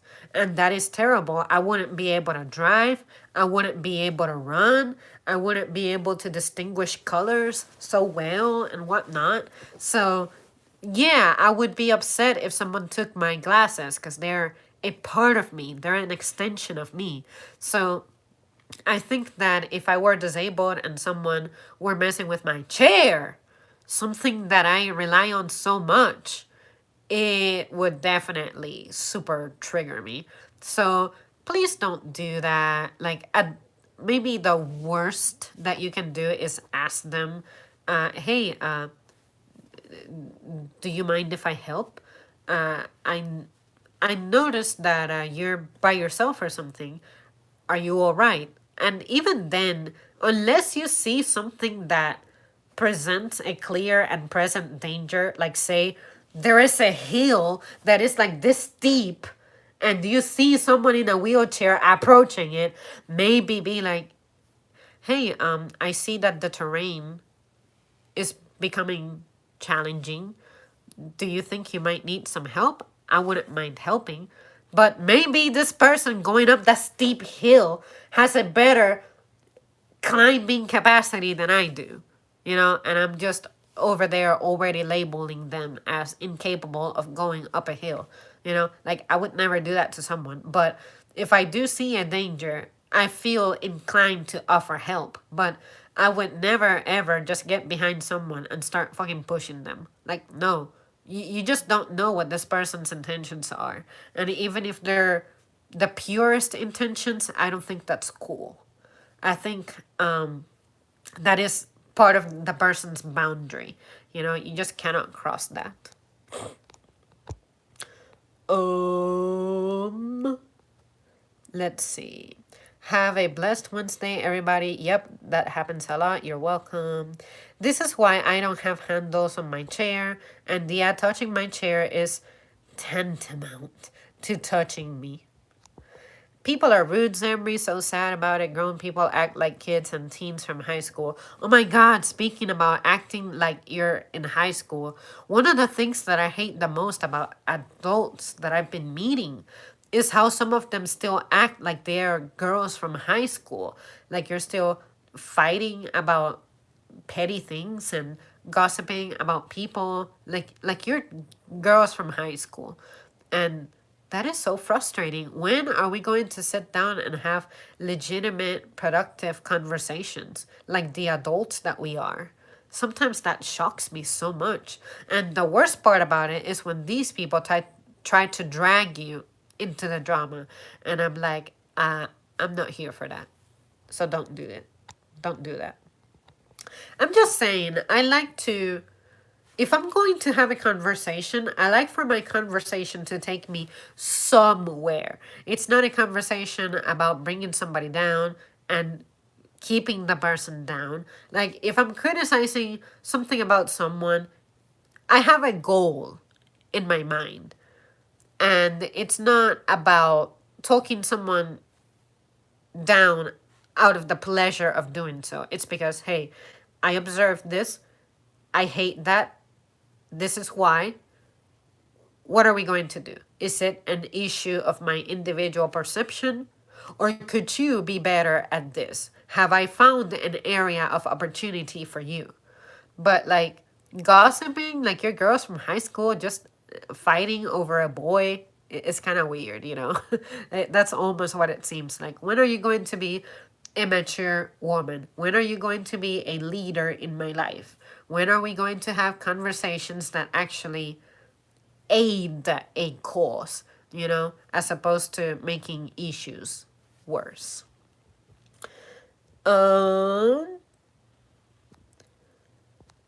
People are rude. And now sometimes people see me going uphill and ask me if I could use a push, and sometimes I accept if I'm feeling lazy. Not often though, but without asking is just fucking rude. Did I ever do that, Ollie? I can't remember. No, sometimes they ask and I refuse and they do it anyway. Fuck that. Yeah, that is one of the craziest things ever. It's like, Mom. Sometimes she asks me, are you off today? And I say, no. And she's like, okay, well, I need help with this. And I'm like, would it have mattered if I'm off today or not? Or other times, she's like, do you plan on going out later? And I say, no. And she goes, well, I need lotion. And I'm like, are you telling me go get it? Or you have the option of getting it if you're going out? Or is this your way of subliminally telling me to do so, sounding passive, but your expectation is that I will go get your fucking lotion? You know? Or other times, it's usually, do you have plans to go out? Well, I need you to mail something for me. Do I have a say by then? Are you expecting that of me, or do I actually have an option? And if I say, no, I don't have plans to go out. If I say, I don't have plans to go out, my expectation is that you will not tell me that you need something. Because if you tell me that you need something, it means that you are ordering me to do it. Because if you tell me, I need for you to mail this for me, and then I don't do it, what's going to happen? You're going to be like, I told you that I need help with this. And then I'm going to be like, I told you that I'm not going out. And then, you know, you start fighting like that, fighting like high school girls. I hate that. If your need does not align with the plans that someone told you that they have, refrain from saying anything. So like, sometimes if I have an emergency, like say I am extremely sick, incredible pain, and I just feel like I'm not in the condition to drive, and I know that my boyfriend may be out, I text him. I say, hey, in the event that you find yourself close to the store, I have a need for this, for I am in pain. If you cannot, let me know. 100% of the time he's able to get it for me, because I knew that he more than likely was out and about doing his stuff, doing his shopping, and I happened to catch him at the right time. But if I told you that I am in a situation where I'm not planning to be out, but you're still going to give me your issue to address, that's fucking rude. It's still fucking rude. So that is one of the things that mom does to me that may annoy me a little bit. Like, does it really matter if I say yes or no? Because you're still gonna tell me. You're still going to expect for me to get it done. So does it matter? Do my feelings matter? Do my plans matter? Does my agenda matter at that point? You know? And yeah, I talk to people like that, and then I'm told that I'm rude and the nastiest person that they have ever met. And I'm like, thank you, Jesus. I love to be different. If I'm the rudest person that you have ever met, you have never had the pleasure of meeting someone rude. Well, I'm giving you the pleasure of meeting someone rude for the first time in your fucking life. It's about time that you experienced something different and got out of your comfort zone. Bitch. But anyway, that's how I be arguing with people at work and in my social circle. It's like, stop being a bitch, damn. You have to be able to do something. I get it all done, all by myself. I never ask people for help. The only person I ask for help is Ollie for some internet shit that I just need help with. But outside of that, everything, absolutely everything that surrounds me, I get it done myself. But if I were to ask for help for every little thing, what is my role? I have to be a capable human being at some point, you know? But anyway, I love to ramble about that. No, you didn't. Yes, it is very sad. 4 years later, high school doesn't mean anything about who's popular. She said, yeah, a lot of the things that I walk by when two people are conversing is about that. So he said this, and she said that, and they said no about da da da da. And I'm like, so much fucking gossip.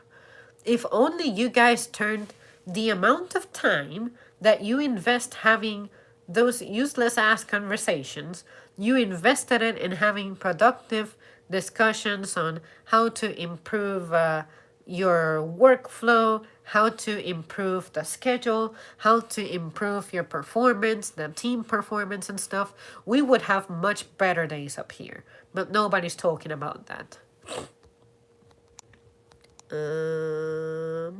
Being different is like being different color of crayons. that people ever seen before different is awesome. Let's see. The next thing in our bingo card is, do you need help? I guess that can get annoying because you may look at someone who is disabled and be like, oh, you definitely are not self sufficient, right? So let me offer myself, my services, my able bodiedness, right, to complete your disabledness. And I think that's strange, but my instinct is to look out for two groups of people, or well, two and a half: the elderly, the disabled, and pregnant women. I tend to have a bias for being more willing and open to help those under those categories because I know that they have challenges and I want them to know that I am available to assist them. But I don't always go around and offer help. The only time I have done that when I'm working is if I see someone in a wheelchair and they're by themselves on an aisle and I see them looking to the stars. I'm like, can I help you grab something? Did something catch your eye? May I help you with anything? It's part of my customer service, but by me saying, may I help you with anything, they can go like, yeah, I was looking at that box of crackers. And I'm like, is it this one? Is it this one? Is it this one? Is it this one? Because, when a person is standing, you can kind of guesstimate what it is that you cannot reach. But when a person is sitting, like 65% of the shelf is not within your reach. So I have to play a game of like, is it this or that? This or that? This, and on top of that, if they're looking at something, their perception being lower to the ground is not the same. And then if they point at things, you're pointing from a little bit of a distance. So what I may think, let's say that you're pointing at this stripe right here, but you're at a different height. For me, it might look like you're pointing at this one or you're pointing at this one because of that height distortion. Like the visual reference point you're generating is experiencing the height distortion, and I don't see the world from your height that often. So I genuinely do not know what your coordination game is like. But outside of that, outside of my customer service realm, I find that disabled people manifest very well independently. So it is very rare that I find myself assisting a disabled person. They just got it together. The only guy that I have to actively help is this one guy who he starts off using his little stroller looking thing, and then he gets on the electric cart, and then he goes out on the electric cart and I have to follow him to carry his little stroller thing, and then I hand that to him and I sit on the cart and I drive it back into the store because the electric cart is something that you have to be physically driving to bring it back inside and then plug it in. But outside of that, I don't have to help him shop. He helps himself. So watching those people helps me realize that living with a disability is not the end of the world. And I find it odd that some people would completely be like, oh yeah, if I were wheelchair bound, there's no way that I could live life. No. I think that what would really, really, really challenge me to the point of breaking would be losing like both of my legs and even an arm or both arms, like be completely limbless. That would be freaking frightening. Like, what would that be like? And I'm not sure that happens very often. I cannot say I have heard of a case like that, but I think that would be extreme to where I would definitely be broken by it. Can the human body even withstand that? I'm not sure. But yeah, I think the shock of missing a limb may push me, but I would really, really, really, really hope that I'm mentally strong enough to be like, you know what? I'm missing a limb, but I haven't lost my life. Why would I waste it if I have been giving another opportunity? That's the way I hope I can look at it, but I will never know unless I went through that. Not that I'm asking to go through that, but maybe I find that the opinion I'm expressing today, if the thing does happen, I actually handle it very well. Or maybe I handle it much worse than I'm describing. You know, I cannot tell you on that one. It's something that it's difficult for me to imagine. But I'm trying to imagine it. Um, let's see. I only ask for help if something is way the hell out of reach and independent retrieval is just not happening. People sometimes ask how I deal with this so well, and my answer is invariable. I have been living like this for a long time. You figure shit out. Exactly, just like you're supposed to. I remember a time when I was living without money, but I made it happen. It worked out. So when you have challenges of any sort, any nature, whether it be physical, financial, whatever it is, you just do what you're supposed to do, which is you find ways to make it work. But some people find that like, oh my God, if my car doesn't crank on in the morning, that's it, my day is over. Like, nah, man, you need to have solutions. You need to have a plan B, C, and D, you know? But it's crazy that people give up so easily. Have you heard about stem cell research? Apparently, this is the thing that is getting discussed a lot. Like genetically modifying humans. I guess that can become an issue of ethics very quickly, but I think that asking someone if they have heard that they're looking for a cure for their condition is kind of offensive because of the what we discussed earlier about, oh, you're telling me that me living like this is unacceptable. But there are people out there who do hope that they do not remain disabled for the rest of their lives. Even if they were born that way, they may see it as, oh, you mean to tell me that I have a chance at becoming a basketball player? You never know what people's dreams are that have been crushed by their disability. So, yeah, I would think that there's people out there who are enthusiastic about being able to have their bodies fully functioning, you know, like you can walk and stuff.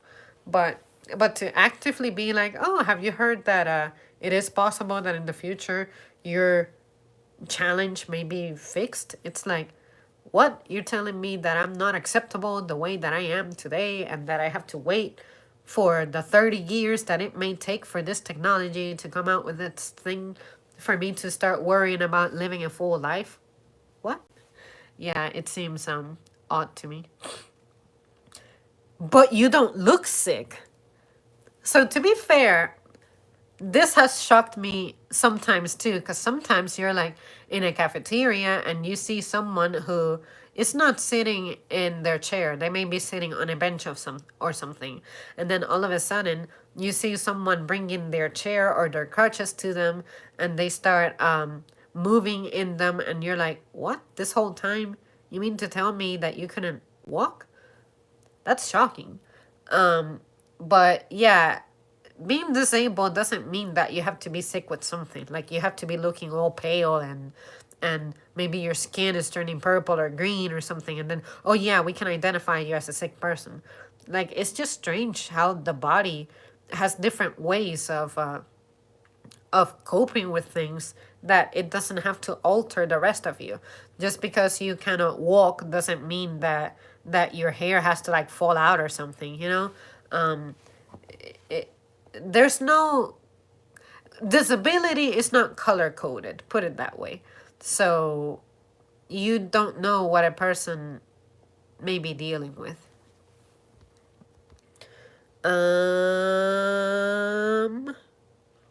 I think stem cell research is the practice of using stem cells, say, from fetuses, which will become whatever kind of cell it needs to be and replace damaged or missing ones.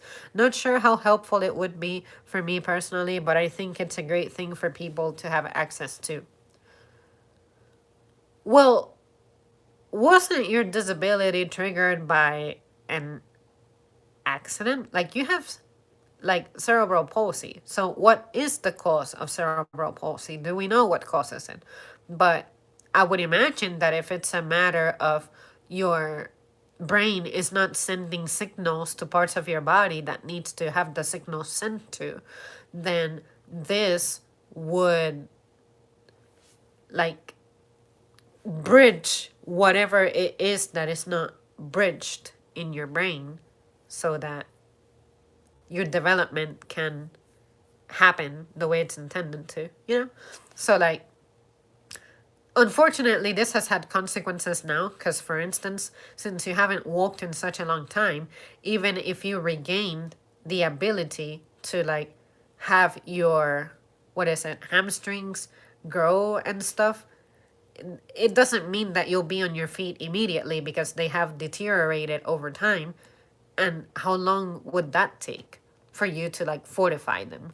And your knees as well. You tell me that you cannot straighten them. So, what are the consequences of you having gone a long time without your knees straightening?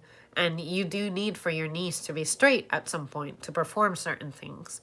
So, would that fix the issue? You know? But science is definitely developing at a rate that I consider scary sometimes. Like, if you think back as recently as 30 years, all the things that we didn't have just 30 years ago. 30 years ago is not that long ago, but that's the part of me that wishes I could live forever because I'm like, wow, what is music going to sound like 100 years from now? What are instruments going to look like 100 years from now? What is science going to look like 100 years from now? Cars, satellites, and the planet. Shit, do we still have oceans and rivers as we know them? Or will they be like brown and red and on fire? Yeah, there's just no telling. It must be nice not having to go to work.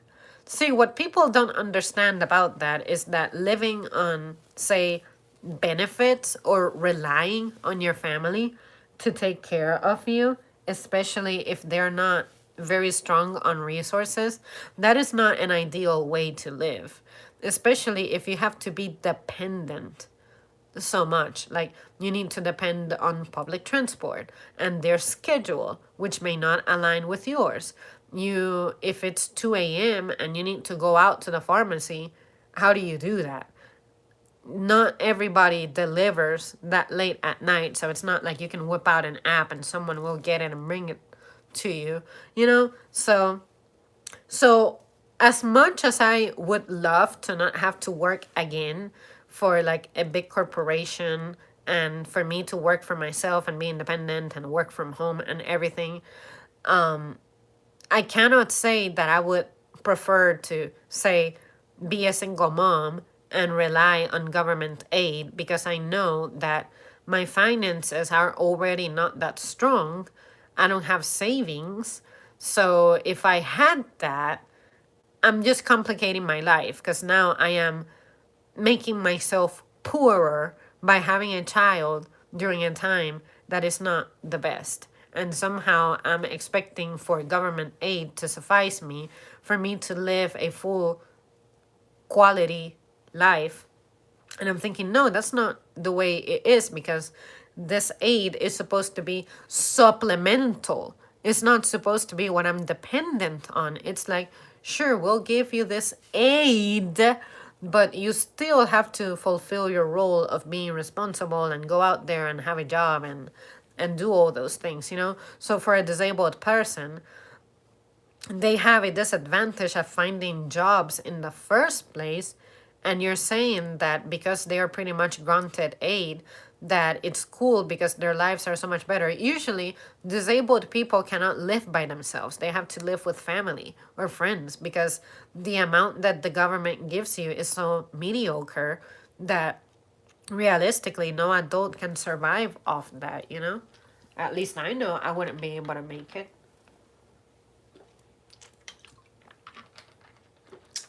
I need a water break. Okay.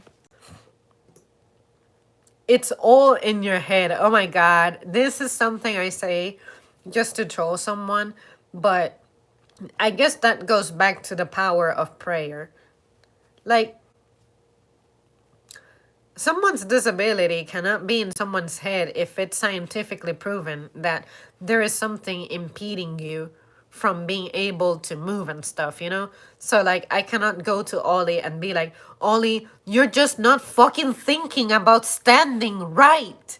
Your thought about walking is wrong. And it's strange because when I walk sometimes, I space out and I'm thinking, wow, what does it look like on a molecular level? The act of me walking, what is happening in my brain? Those so-called electric currents, what does that look like? My brain instructing my legs to do what they're supposed to, and I'm not stumbling. I'm not like my feet are pointing straight as opposed to one foot is pointing straight and the other one maybe like like pointing in the other direction. Like the science that happens for me to be able to walk, I find that unbelievable. I find that incredible. I think that's fascinating. But when it comes to a disabled person, it's not like I could train them to think up the instructions on how to get their body to do what you want it to do. So, like, you're just not thinking right. You're just not trying hard enough. You're just not focusing enough. It's all in your head. You're not instructing your body to how to walk correctly. And I think that's just strange, you know? When you say that it's all in your head, like, yeah, you're disabled because you want to. You're disabled because you're thinking that you're disabled and you're keeping yourself disabled. Like, what? It makes so little sense to me that I can barely even comment on that right now. But I do know that it seems to accompany the prayer one a little bit, because it's like, well, if only you thought more positively, and I'm going to pray for you, and maybe if you prayed more, it would get better. Like, what? What? Are you trying to dismiss that there's physical things that make this impossible? So if I were missing a leg and I cannot walk because I'm missing a leg, you're telling me if I pray and think positively enough and smile at life, my leg is just somehow going to regrow? What? Is that the way I'm supposed to look at it? Yeah, it's bizarre for me. Um, it's like when people living in mansion doesn't mean their lives are happy. I find that people who live in big houses tend to be among the loneliest people. And on top of that, sure, you have this big house, but how much time do you actually spend enjoying it? Do you have to wait until the weekends? Do you come home after work to your big house, but you're like too tired to really do much? I think the only way a mansion is worth it is if your mansion is where you work at. But also you have a lot of time off. But if you're a full-time worker living in like this massive house, it just doesn't make sense to me that you're out between 8 to 12 hours a day, 40 to 60 hours a week, and you're not enjoying yourself because you're too tired to even consider functioning inside your mansion. And there's more to life than being stuck in your mansion, you know? I need another water break.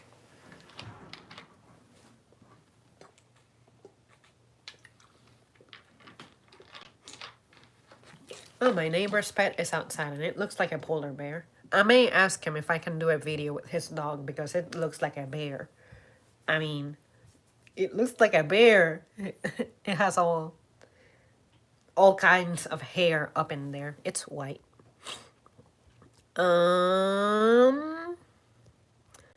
Let's see, where am I at? To put it as simply as possible, yeah, it was an accident at birth. Yes, true, people are born differently to have learning disabilities, blindness, can't walk, are super healthy. Sometimes we can control health for years. Oh, I've told you all about that one. People need to learn that we didn't pick to be man or woman in life, or to be black or white, or picking families. Only God chooses lives to be that way, male or female, or different race. See, if I think about it from a more poetic, philosophical point of view, sure, I was born. My parents got together. They made a decision for which I wasn't consulted. They probably didn't even plan for me to happen at the time that they got together. But I'm thinking, sure, since I was not consulted to be alive, I cannot play that card. It's not like I can go to my parents and be like, well, I'm not going to go to school. I'm not going to have a job. I didn't choose to be born, so you have to take care of me. You have to give me shelter and everything. I'm not interested in life, but you cannot legally kill me because that's a crime. And you cannot, you could, I guess. You could give me up to like a foster home or something, but do you really want to do that? But I think it's strange, yeah, that if I think about it like that, we weren't consulted to be born, but somehow, at least for me personally, no matter how rough and miserable my life gets, I'm still grateful that I'm alive. I could not be alive, but what is it like to not be alive? And even though my beginnings were pretty rough, I'm like, I wouldn't change that. Sure, it would have been nice to say have a father that gave a shit, but I don't feel like that defines me. And I'm glad for the things that I have been able to experience, even if my life has been pretty sheltered and I haven't done much. Like, I haven't traveled because honestly, it doesn't interest me, but I haven't explored much. I haven't tried much. I haven't really left my hometown. Um, like my home state. I've only been out of my state like one, two, three, four, 5 times that I can actively think of. And outside of that, I'm like, ooh, that doesn't bother me. I don't care because I feel like there's enough for me to see here, but it doesn't help that I don't have an adventurous spirit. And I think that if I found someone who is as interested in those things, to sort of drag me along, I may spark I may have a spark in those interests because when I was growing up, I always dreamed of the outdoors. And I'm like, yeah, I'm going to go to school because I want to study geology and I'm going to be out there in the field. And then I got older and I said, me being under the sun for hours, fuck that. So, yeah, that certainly did not align with what I wanted for me. Um, but yeah, man, it's just we weren't consulted when it comes to being alive. My cousin lost his leg and he accomplished many things. He used to call it an inconvenience instead of a disability. When I think about it critically, in a sense, because we are brought up in a way that as a human being you develop with your senses and your limbs and everything, then we all sort of expect that we're going to make it through life having all of our limbs and all of our senses. So if we become handicapped in any way, it is an inconvenience. It is some form of an inconvenience, but as Ollie mentioned earlier, you just figure out how to go about life without that getting in the way quite as much. So yeah, you could look at it as it is an inconvenience, but it doesn't have to be limiting permanently. Like, it doesn't mean that you cannot ever leave the house again because you cannot walk or drive yourself. Like, there's alternative ways of fulfilling the same thing, even if unfortunately it means that you have to deal with stresses that the average person doesn't have to deal with. Like, say the lines may be longer, or you're going to use bus services and then the fucking bus that comes to pick you up doesn't happen to have like it's like this door that like the school buses we had, there was one that had the handicap symbol, and it was a smaller bus, and it had like this little platform that it would like elevate and also of course come down, and then the person in a wheelchair would get on that little platform, it would raise, and then the bus would kind of like swallow you. and and then I guess you sat in the back, and there may be some kind of strap, I guess, to like secure your chair. I never went inside that bus, but they have like some kind of special seat belt, I guess. But not every single bus and public transport is going to work like that.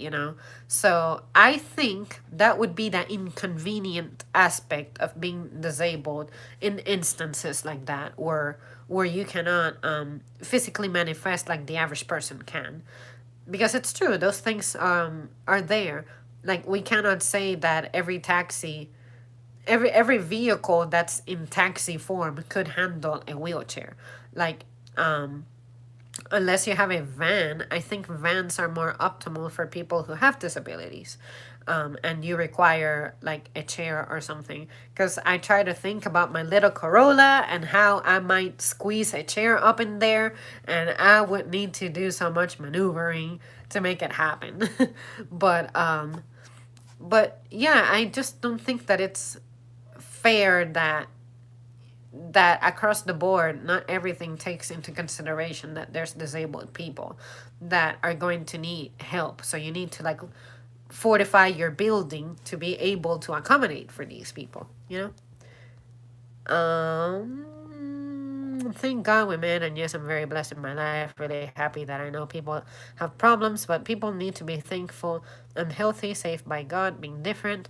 I always want to go to different states all around the world, and different states and countries have different laws, worse than American laws.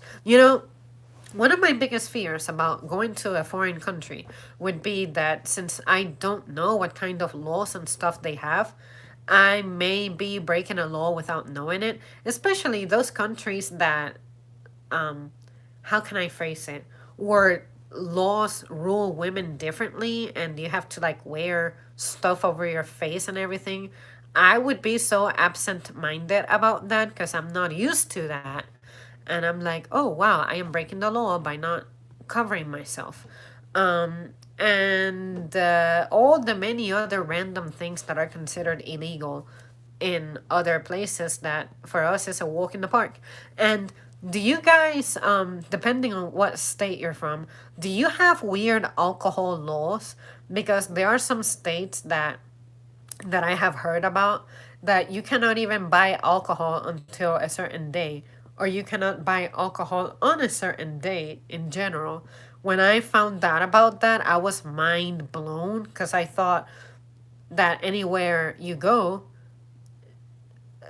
those kinds of laws are the same. But no, it turns out that something that is legal in like the state of California, it may not be legal in New York. And I'm like, I know that states have reserved powers, but you mean you can completely alter a law like that? And it's crazy to me. So I wonder how often people get in trouble because they're visiting another state and they just happen to not know, and they have to pay a fine to a state they don't even reside in because of that. Like, I don't think that's fair. I'm like, I'm a fucking American citizen.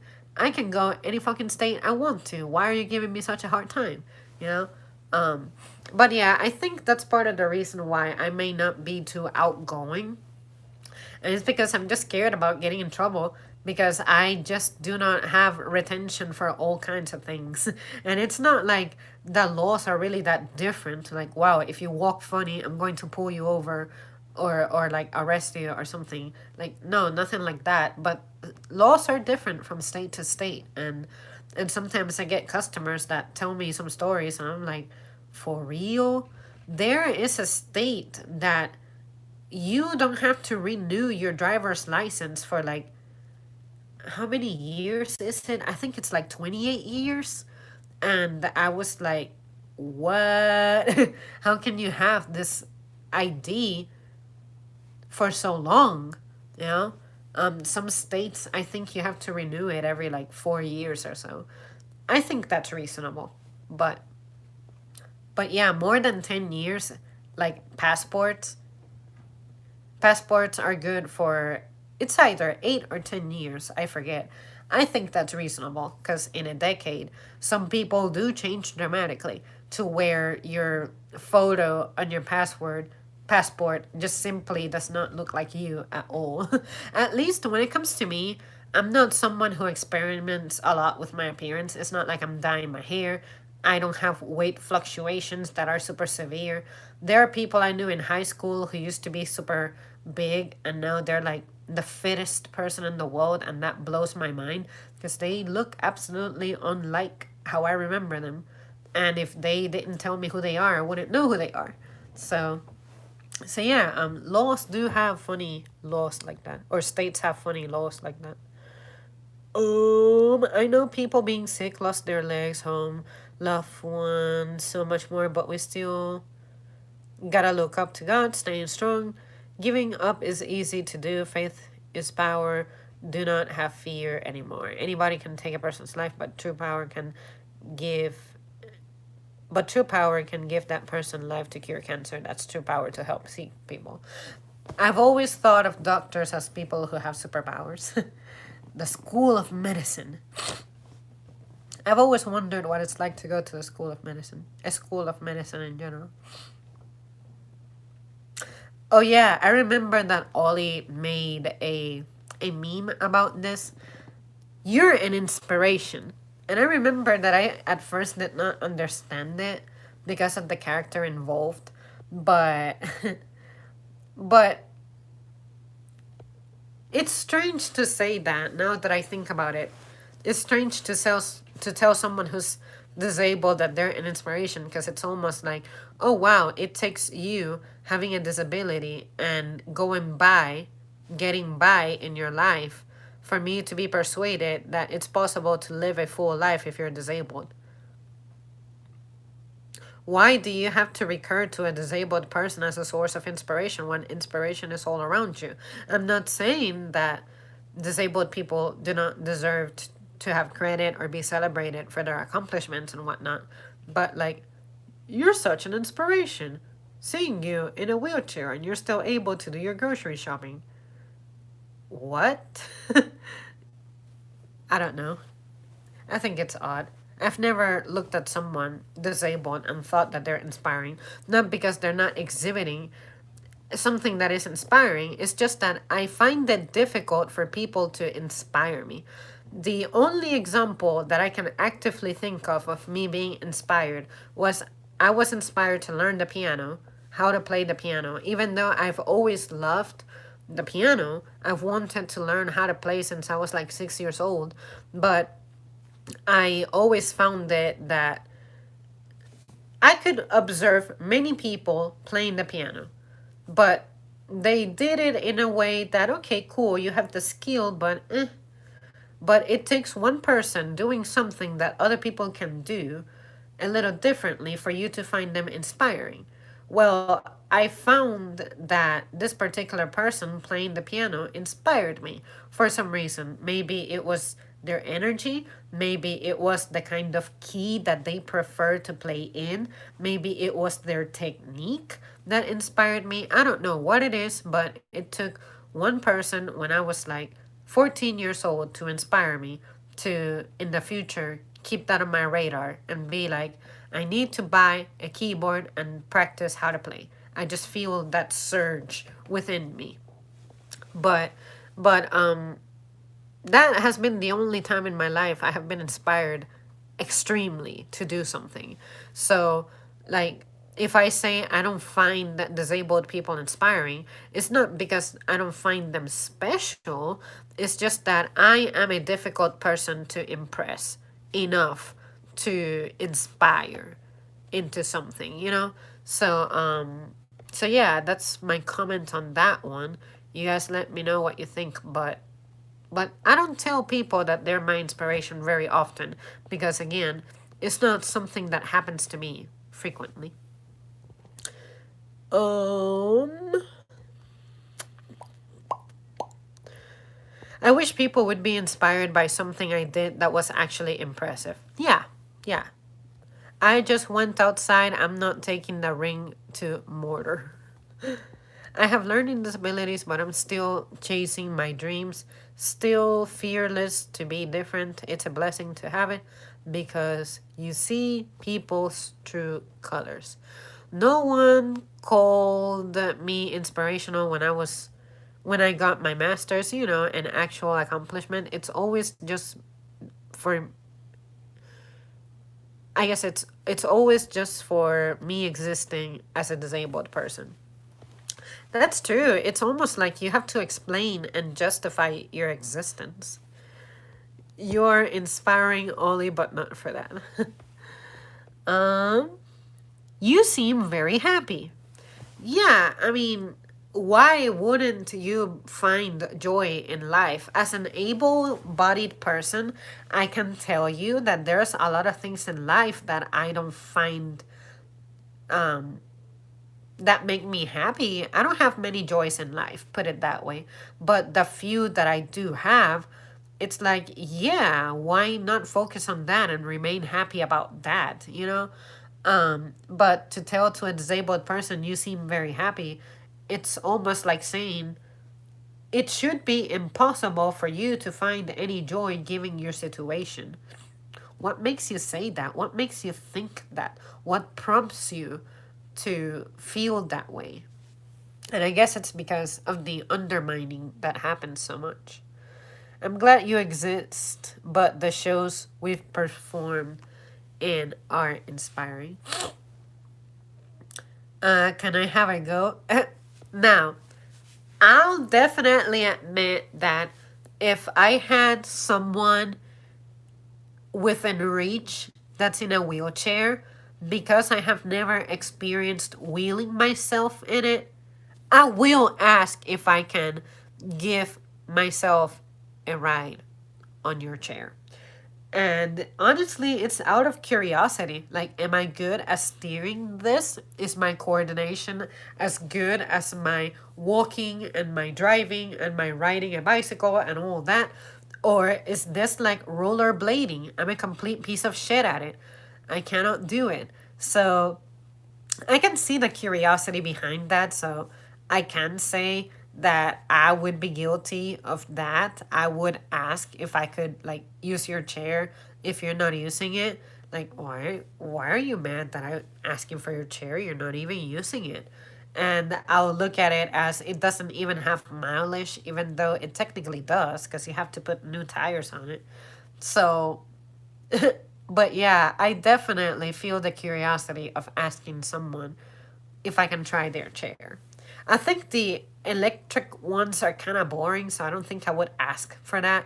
But I feel like the one that you have to like roll yourself in, I want to experience that. I'm not weird, you're weird.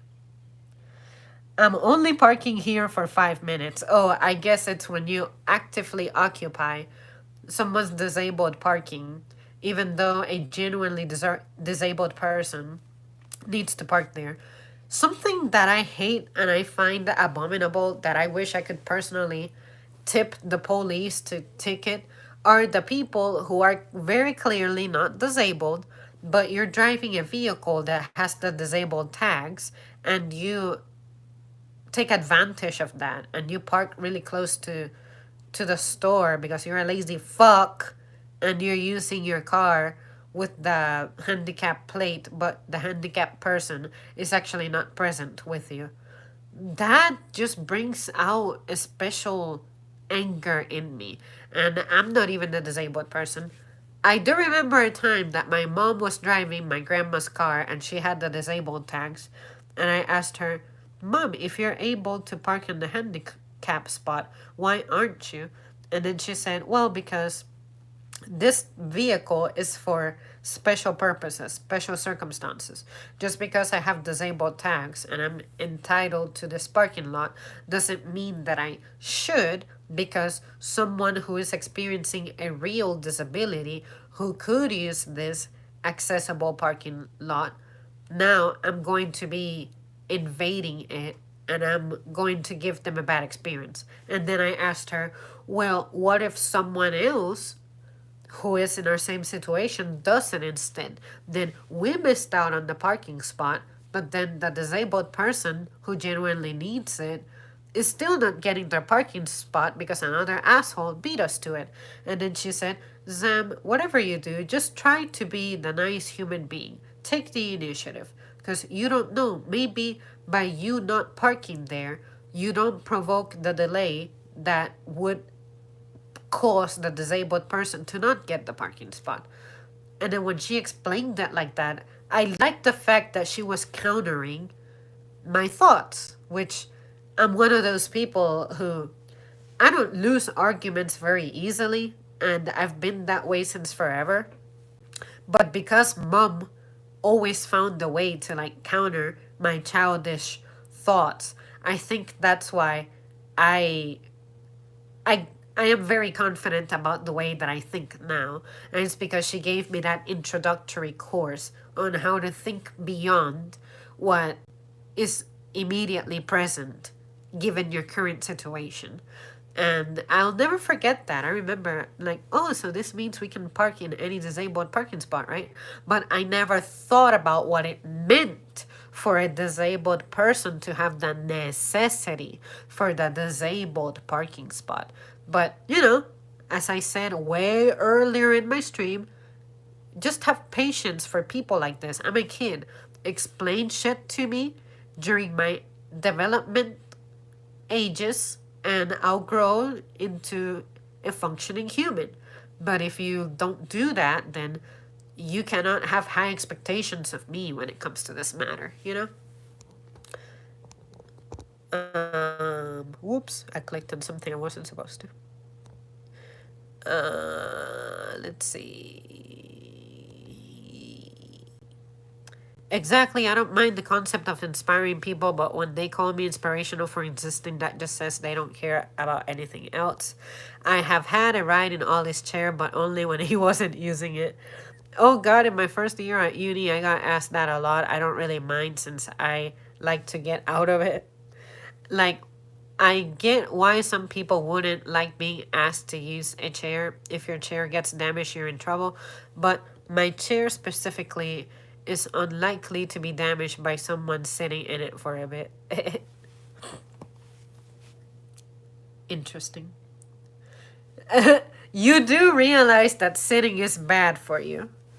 Now that you guys know that I am an open fat shamer, I made a complete video about it, but I have enough common sense to not look at someone disabled and judge them for going prolonged periods of time sitting. It's not like this person is actively opting to remain seated. It's because they physically need to be seated, given their disability. But yeah, the fat shamer side of me wants to go like, damn man, it really must suck to not be able to get your exercise in, right? But for you to like come up to someone and be like, sitting is bad for you, and they're disabled. I know I'm a terrible human being, but I'm not that terrible.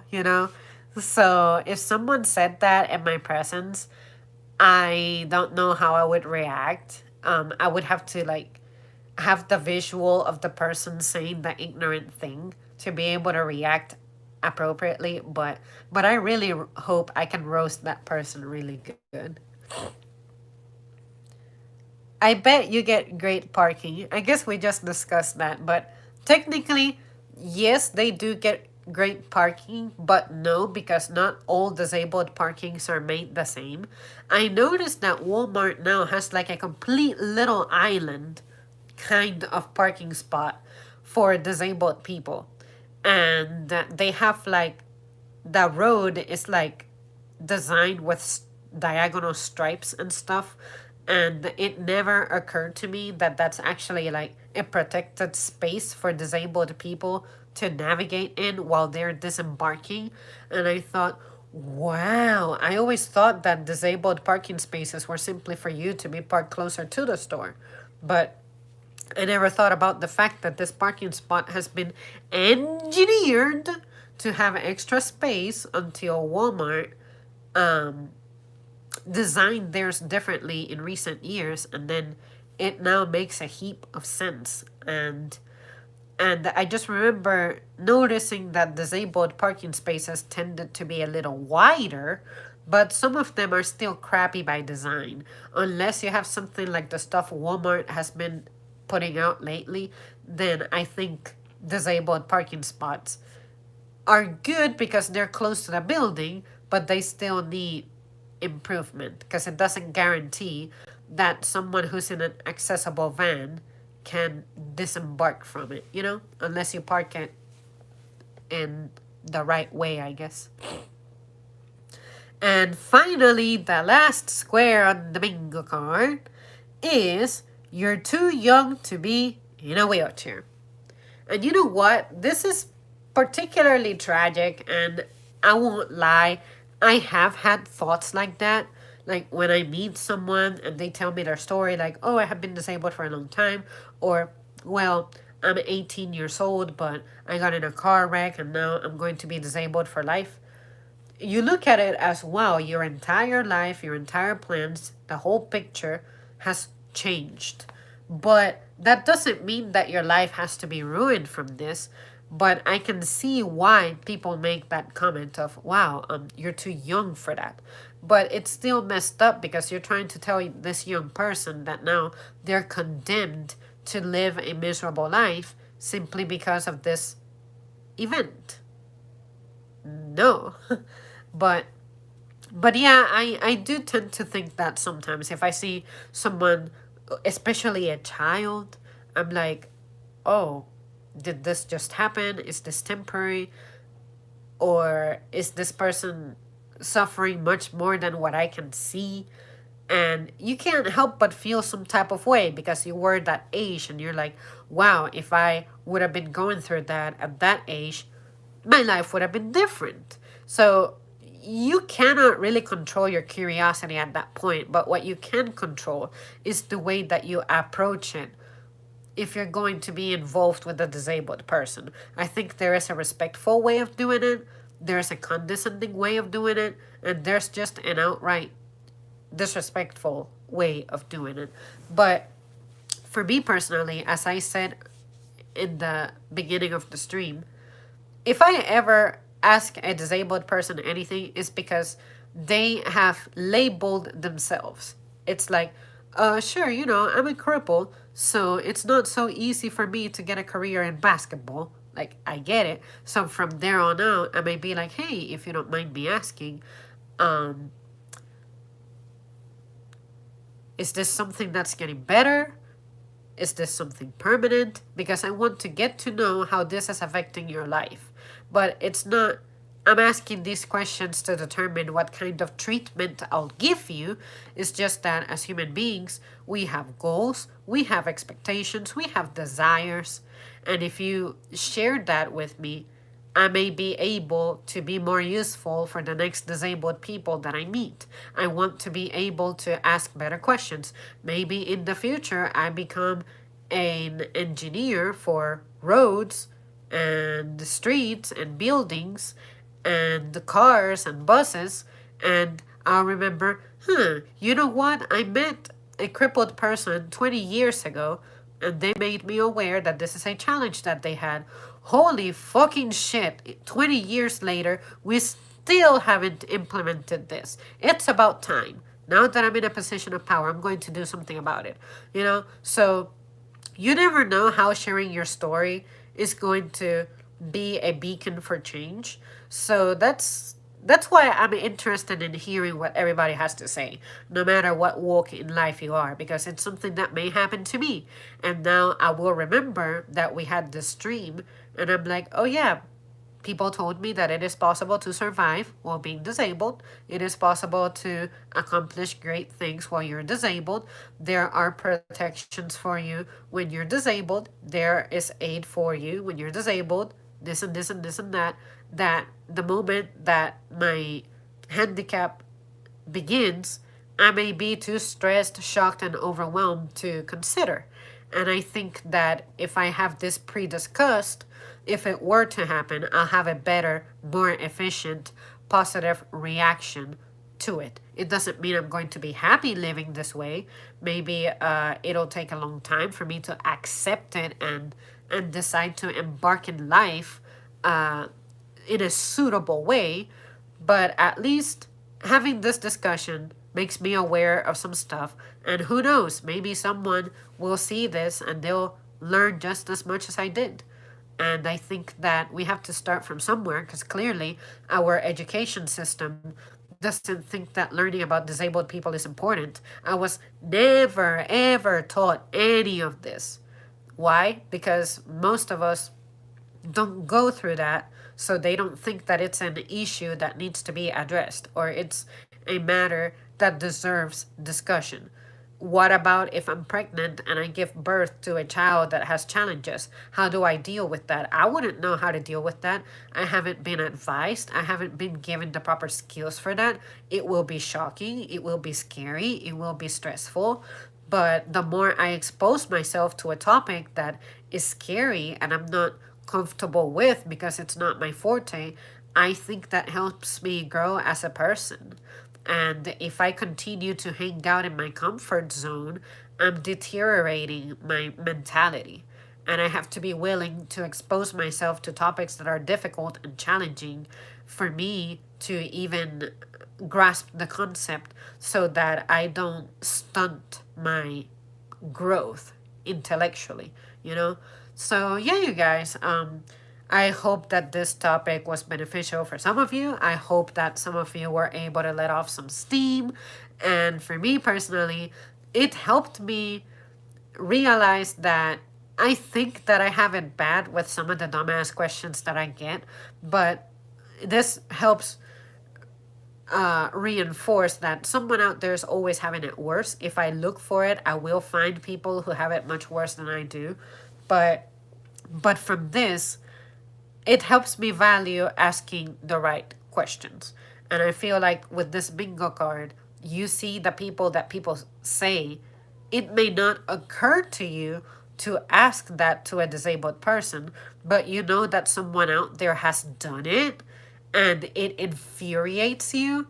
And you're like, human beings are terrible and I hate people and whatnot. But it helps you stay away from being a perpetrator of asking these dumbass questions. So I think that if you manage to accomplish that, then we can call this an absolute success, and make the world a little more welcoming for these folks. Let's see. Hello, Zambri. Saw a lady with no hands. She cooks, eats, and washes dishes with her feet. Found that awe-inspiring. I watched a video of someone who did not have hands, but she could play the piano with her fingers. While it did not completely, it impressed me, but it didn't necessarily inspire me. I was still grateful to see that this person who enjoys music and enjoys playing an instrument didn't let not having hands stop her. She found the way. And I find that impressive. I would like to say that it's inspiring, but again, I don't know how it is that I function, but I'm a weird creature where it is very, very hard for things to either impress me or inspire me. So if you have impressed me, you're on your way to inspiring me, but it doesn't mean that I am going to be inspired by just impressing me. But yeah, definitely, I will always give credit to that lady who could play the piano. She can play the piano better than I can play the piano, and I have my two hands. So that goes to show you that phrase of where there is a way, there is a way. So yeah, man, just you gotta be willing to make your life work out for you. Let's see. Yes, Emery is a very special person. I'm special. All people have good and bad stories. Sad about it, people like to judge others. Um, then happening to that person. I love Emery, you're special and blessed. Some people have one eye and can still drive like a superhero. Yeah, I've always wondered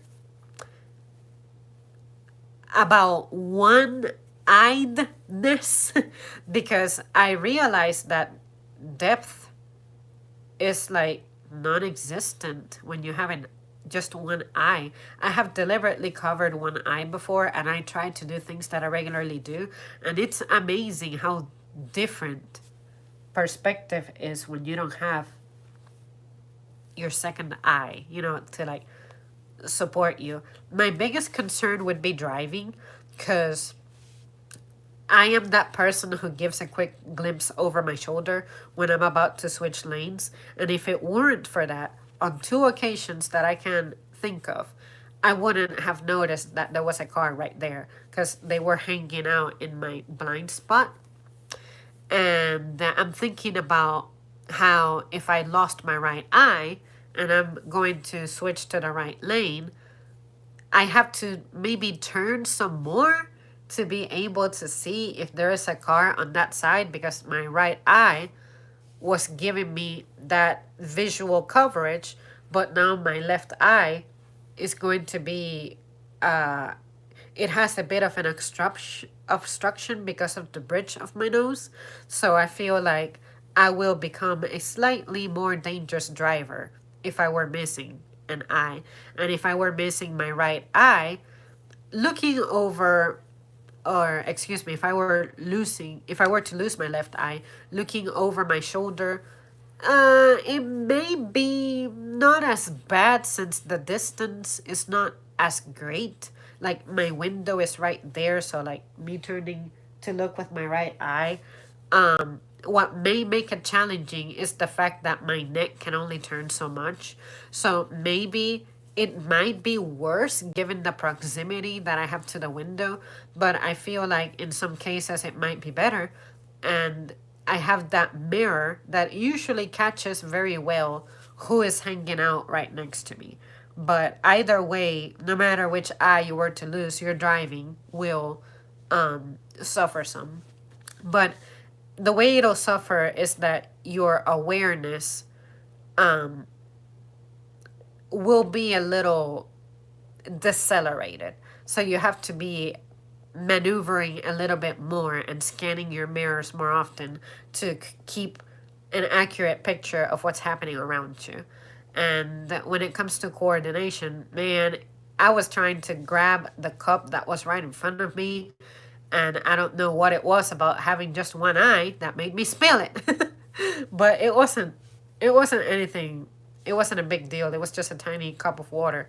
But I thought, wow, how is it that looking out of one eye just changes everything so much? Depth perception is just not there at all. But anyway, it's like everything appears two-dimensional as opposed to three-dimensional. Scary stuff. Let's see. Joseph Weissman, God rest him, once said a handicap is what you make of it. Makes sense. I can see that. Even able-bodied people can use that sometimes. Like, if you have an emotional handicap, it is what you make of it. Like, I used to suffer from anxiety, and I remember a time when it was really conquering me, and now I feel like I have conquered it, and I undoubtedly live a fuller life now. So I think it extends to a little bit more than just that. Alright, guys, well, I have undoubtedly been here for just a little while. So if you guys don't mind and don't have anything else to contribute, I will very humbly depart. And it's been cool, it's been fun, it's been great. I learned a lot, and I realized that there's a lot about disability that I still don't understand. And I will undoubtedly not feel as intimidated by the topic anymore. It's not that I was intimidated, it's just that I wasn't taking the initiative at exploring this topic. And I guess what made it easy is having someone to serve as a guide.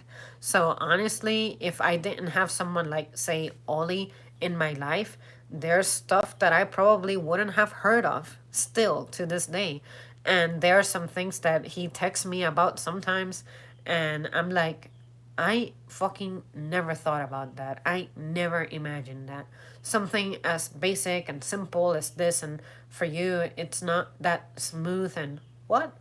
You know? So, if you can find yourself some kind of a guide, it really helps a lot because sometimes I see something and it makes me think about them and I'm like, what do you think about this? Is this true? How do you handle that? How do you deal with that? What is the best way to go about that? How would you feel if someone said this and that? What can we do for you instead? And it just feels like a complete different world for me. It's a different dimension within the same world. And now I just wish that I could serve as a catalyst for change, especially in our education system, to bring this up because, damn, I promise you that in my 13 years going to school, I was never ever talked to about disability.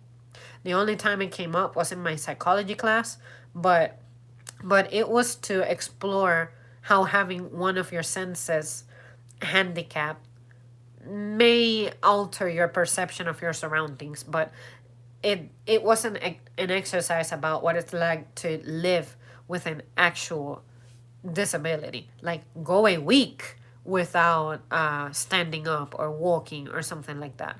Nothing extreme like that. So I think that this matter deserves more attention.